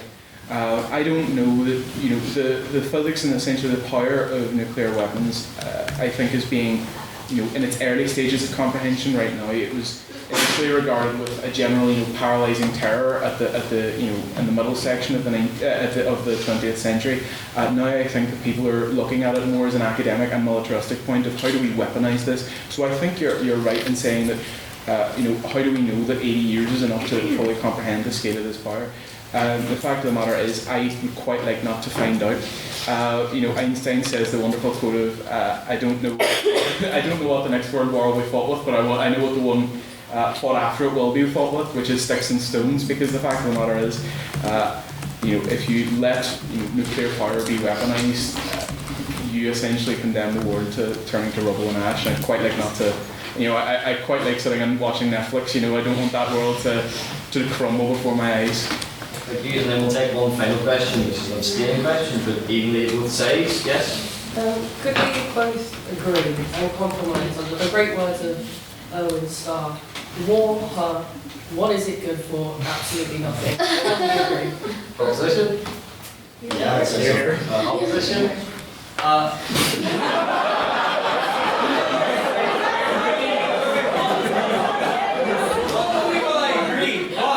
Because sides are too afraid to escalate wars, we have gone away from that, and that's why we have meetings, treaties, signatures. We don't have, the option isn't to just fully annihilate each other. Now, a world without nukes is when World War II. There were no nukes, and they annihilated each other. There was more wars. As I showed. What ended World War II? Europe. Okay. Well, this is not just a beautiful way to end with the debates. that we both agree that war is bad. I'm glad we came to that conclusion after such a long debate and in the spirit of debating instead of the spirit of war, although some compared the two. We'll now carry out a vote on speaker ability. So this is who you think spoke best, not your own opinion, but based on presentation, rhetoric, argument and engagement. So can I have all those who would like to vote for the proposition on the vote on speaker ability, please raise their hands now.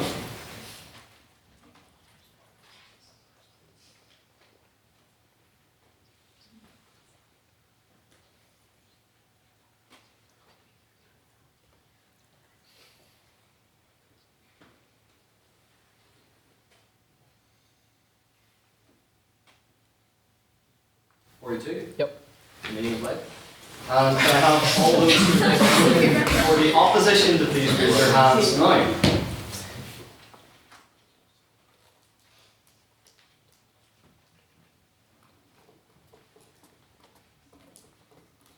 13? Yep.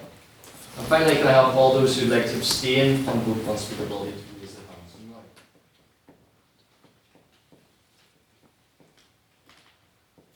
3? Yep. Mr. Secretary, can I have the results from vote on speakability, please? Yes, with 42 votes for the proposition, 13 votes for the opposition and 3 abstentions, the proposition carries and the motion passes.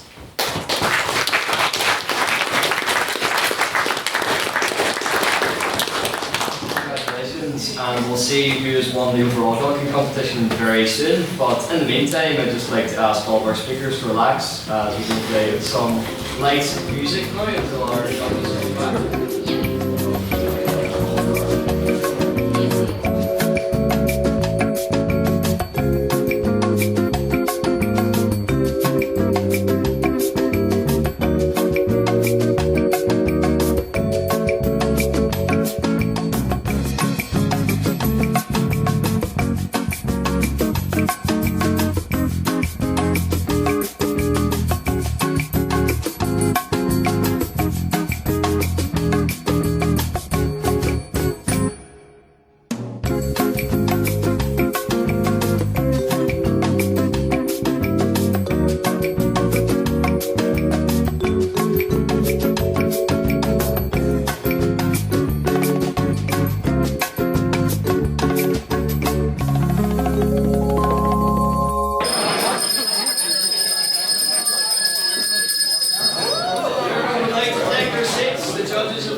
Judges, if you'd like to join me at the front.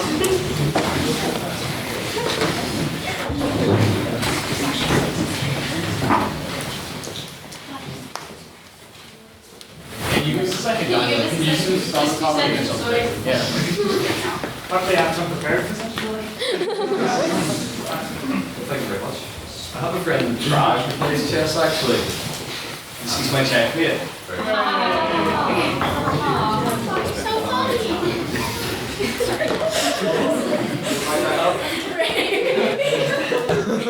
Not that thing that tells you the dates of different things, like a calendar, and it's got 12 months on it. And like every other month, it's a bit of a mystery. So sometimes, 1 month it'll be a picture of the hosted taskmaster, and then for other months it'll be for the DUP. I call it my Greg or Ian calendar.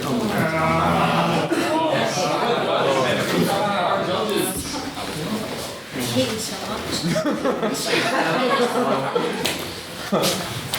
Hi everyone. Okay, so firstly I'd like to ask guys to give a huge round of applause for one of the highest standard Godkin competitions that I've ever seen. So here.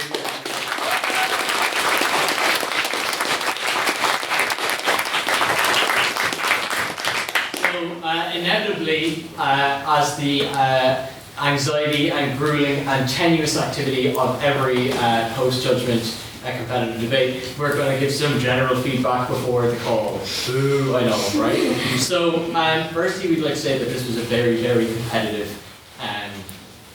debate, and all speakers were, genuinely considered. We really liked the way that every speaker had something different, every speaker had a different contribution, and that's a really important thing when you've got a big debate, so that everyone attacked the argument from a different angle. But with that, To first talk about presentation, we liked speakers who came in with anecdotes, with metaphors, with rule of threes, and things that really got us snapping, got us engaging. And in terms of rhetoric, we really enjoyed imagery, direct examples that involved people and real life things for us to envision. And in terms of arguments, we liked hearing not only why the world is the way it is, evidence and facts and logical claims to convince us to believe what the speakers were saying, but also in terms of why their arguments were the most important. You know, the people, the lives, the world, and how it was affected by arguments. So I think that was really good there. For things in terms of engagement, there was POI flying across the room, and it was really good to see. So that's kind of all the positives. In terms of things to work on, I think the thing that we will always come out with speeches always is structure. So very clearly outlining what the argument is and outlining in your speech a creative way of how you're going to prove that argument and tell us why you're going to win. And I think it's really important as well that constant focus and relevance is maintained. So constantly, keeping the focus on the motion and explaining why your arguments link back to the motion. And then finally, I think as well within argumentation, what's really important is to engage.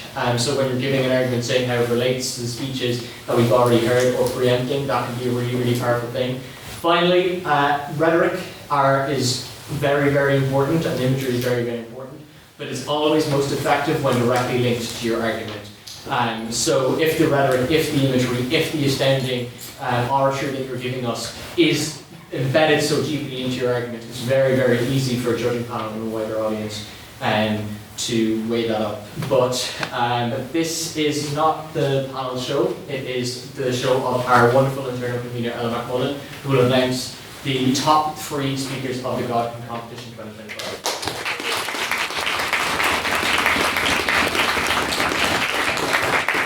Hey guys, I'm going to be super quick because Henry yapped. You're all really want to hear everything. Everyone else is tired. I'm violently hungover. But first, I just want to get happy for 2 seconds. This is honestly the best thing in the world for me, for have all these people here, have all these wonderful speakers, from people I harassed at Freshers Fair or harassed in their Instagram DMs, or the lovely people who filled in my form in the first week. I love you all to bits, and thank you so much, and don't steal stuff from my house if you come to my place. Okay, so now I'm going to give the call. In first place, we are in... Do you want to do third? Yeah, no, I know, I'm not an idiot, I just... There's always a mess up. Tension in the room. That I definitely ruined. In third place, we have the wonderful Luke Coyle.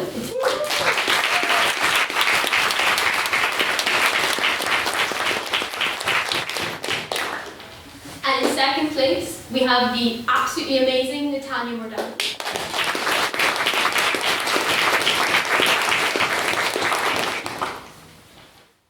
And then, in first place, we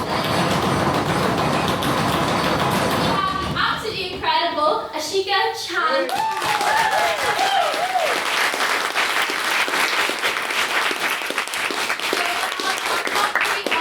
And we will have photos, and we will have also this beautiful trophy.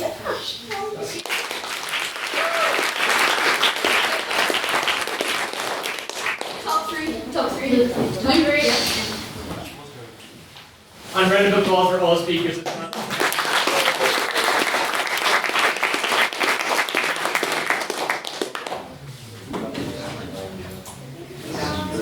Very well done. Just before we take our photos, we'll go through some quick council announcements. First of all, I think it's definitely worth saying a big congratulations again for all the wonderful work that she has done with the internals, and I'm sure many of you in this room will have greatly benefited from all her diligence and hard work this year, creating the group chats, meeting up with people. It's not easy, especially when you've got a law degree to balance alongside of it, but she does it because she's so amazing, so I think a big round of applause should go to her.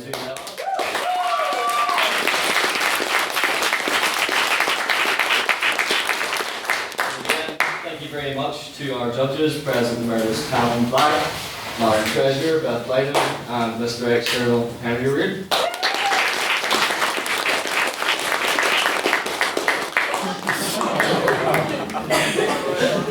And yes, more council announcements. So, next week, we will not actually be in Belfast.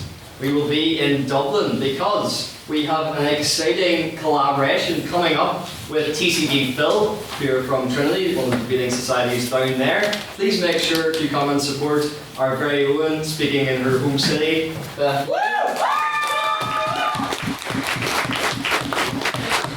In the very exciting debate, this house believes that nothing is worth dying for. So, if you'll join me in supporting Beth next Thursday, it'll be at 7:30 in TCD Phil.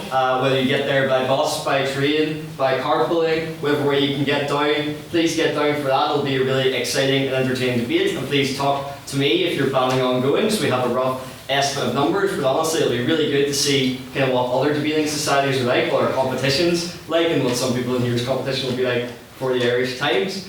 We also have QR codes on our programme, as you'll notice, and these are for all the wonderful debates, events and socials we'll be taking part in the upcoming few weeks. And to expand upon that, I'd like to open to other members of council for their announcements. So yeah, I got two announcements. One about the Phil. They have way more money than us, so every debate starts with food and ends with wine. So if you want free booze, like your train ticket will be covered on that. But unfortunately, because we don't have that money, you will not be reimbursed. But you will get free wine. You get free wine, so it evens out, and the pubs there are much better than libraries. Doyle's for the win. Yeah. But don't come. I'm just going because I live in Dublin, so I'm going home to visit my family. But the second one, more importantly, that you will be able to attend to without a bus ticket, unless you live in East Belfast like Ella, is.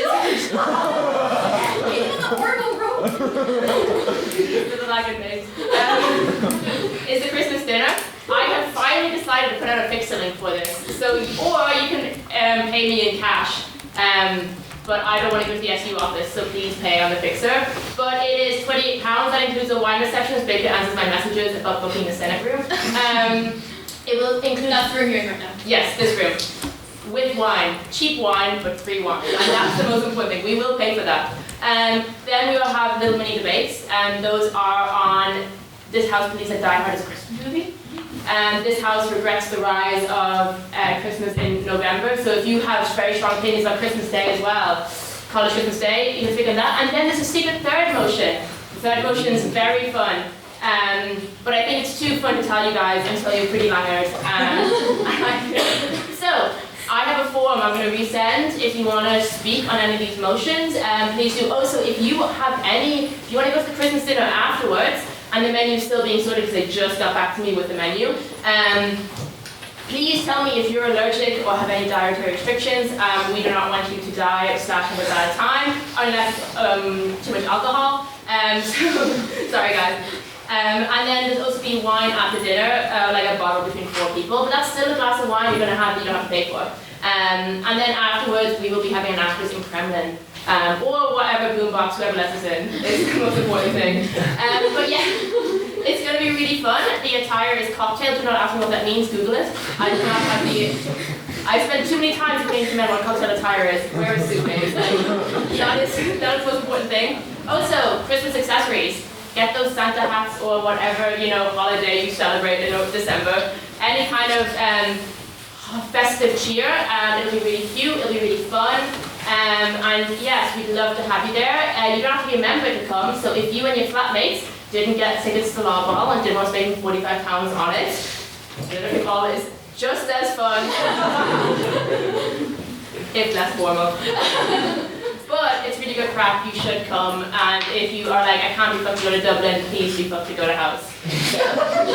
Yes.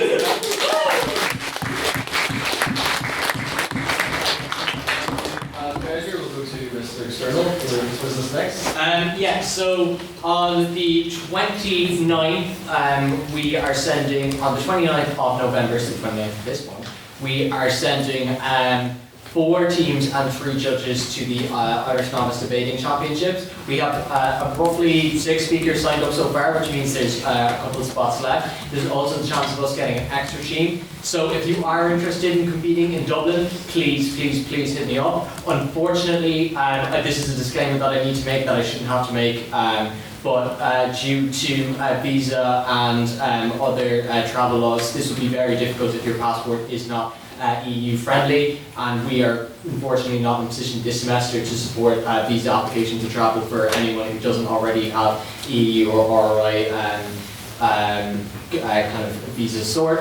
Don't blame me, I'm not the evil person who writes all the immigration law. So, with that, if you are interested in competing in Irish novices, it's only one day, and if you're a new speaker, we really encourage, it's going to be in Dublin on the 29th on the Sunday, so please do. Also, we'll be having VP Spires, again next week. It won't be Monday, but it will be posted in the group chat very soon. Please come along, it's a great, all VP Spire means is it's an unprepared debate, and we have it, and it improves your argumentative ability and engagement ability. So please do come along, and keep an eye on the WhatsApp and on the Instagram for when we'll be doing that. And yeah, I think that would be it from external for this semester, but I just want to say as well a big thank you for everyone who's gone to competitions. It's been a real privilege to work with you all till start, and I can't wait to see what this brings. Thank you.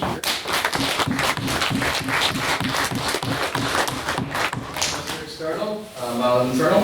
Okay, I've already spoken and I nearly backed that up, so I'm going to go really quickly.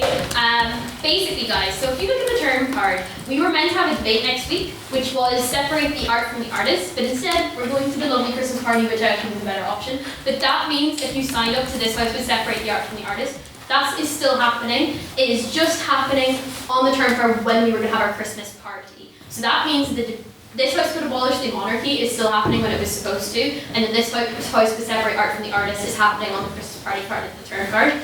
So obviously if you're not here you don't know that, but if you are here that means you don't message me on Instagram clarifying on it. I've just said it. Very loudly and clearly, sorry not to be rude. Also, everyone was amazing, I've already said that. People should sign up for debates.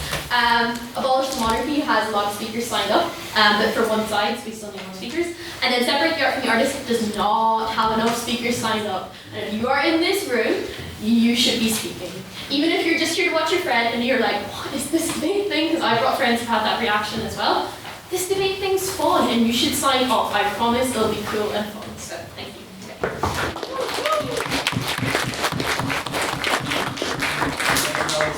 You'll notice on the chessboard that we had two bishops on either side, so I'd now like to invite Mr. Events to tell us his business. Very good, Daniel. On Tuesday we're hosting a ecumenical dialogue at Union Theological College between the Archbishop of Armagh, both of them actually from the Catholic and Anglican churches. As some of you may know, in Northern Ireland, Catholics and Protestants didn't always get along. So it would really be good to see you all there. It'll be, religious issues discussed, theological issues discussed, and anything really you want to ask them. So it will be interesting.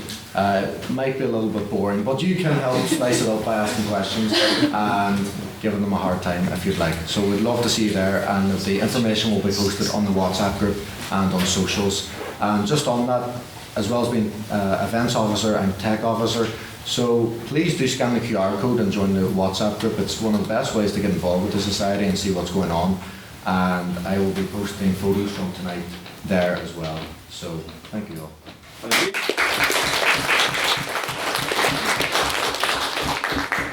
Vice President. I don't have anything, but because you're giving feedback, you were judged tonight by a panel, so I don't have any feedback for any of you. But I just want to give a round of applause to all speakers again, because that was really, really good.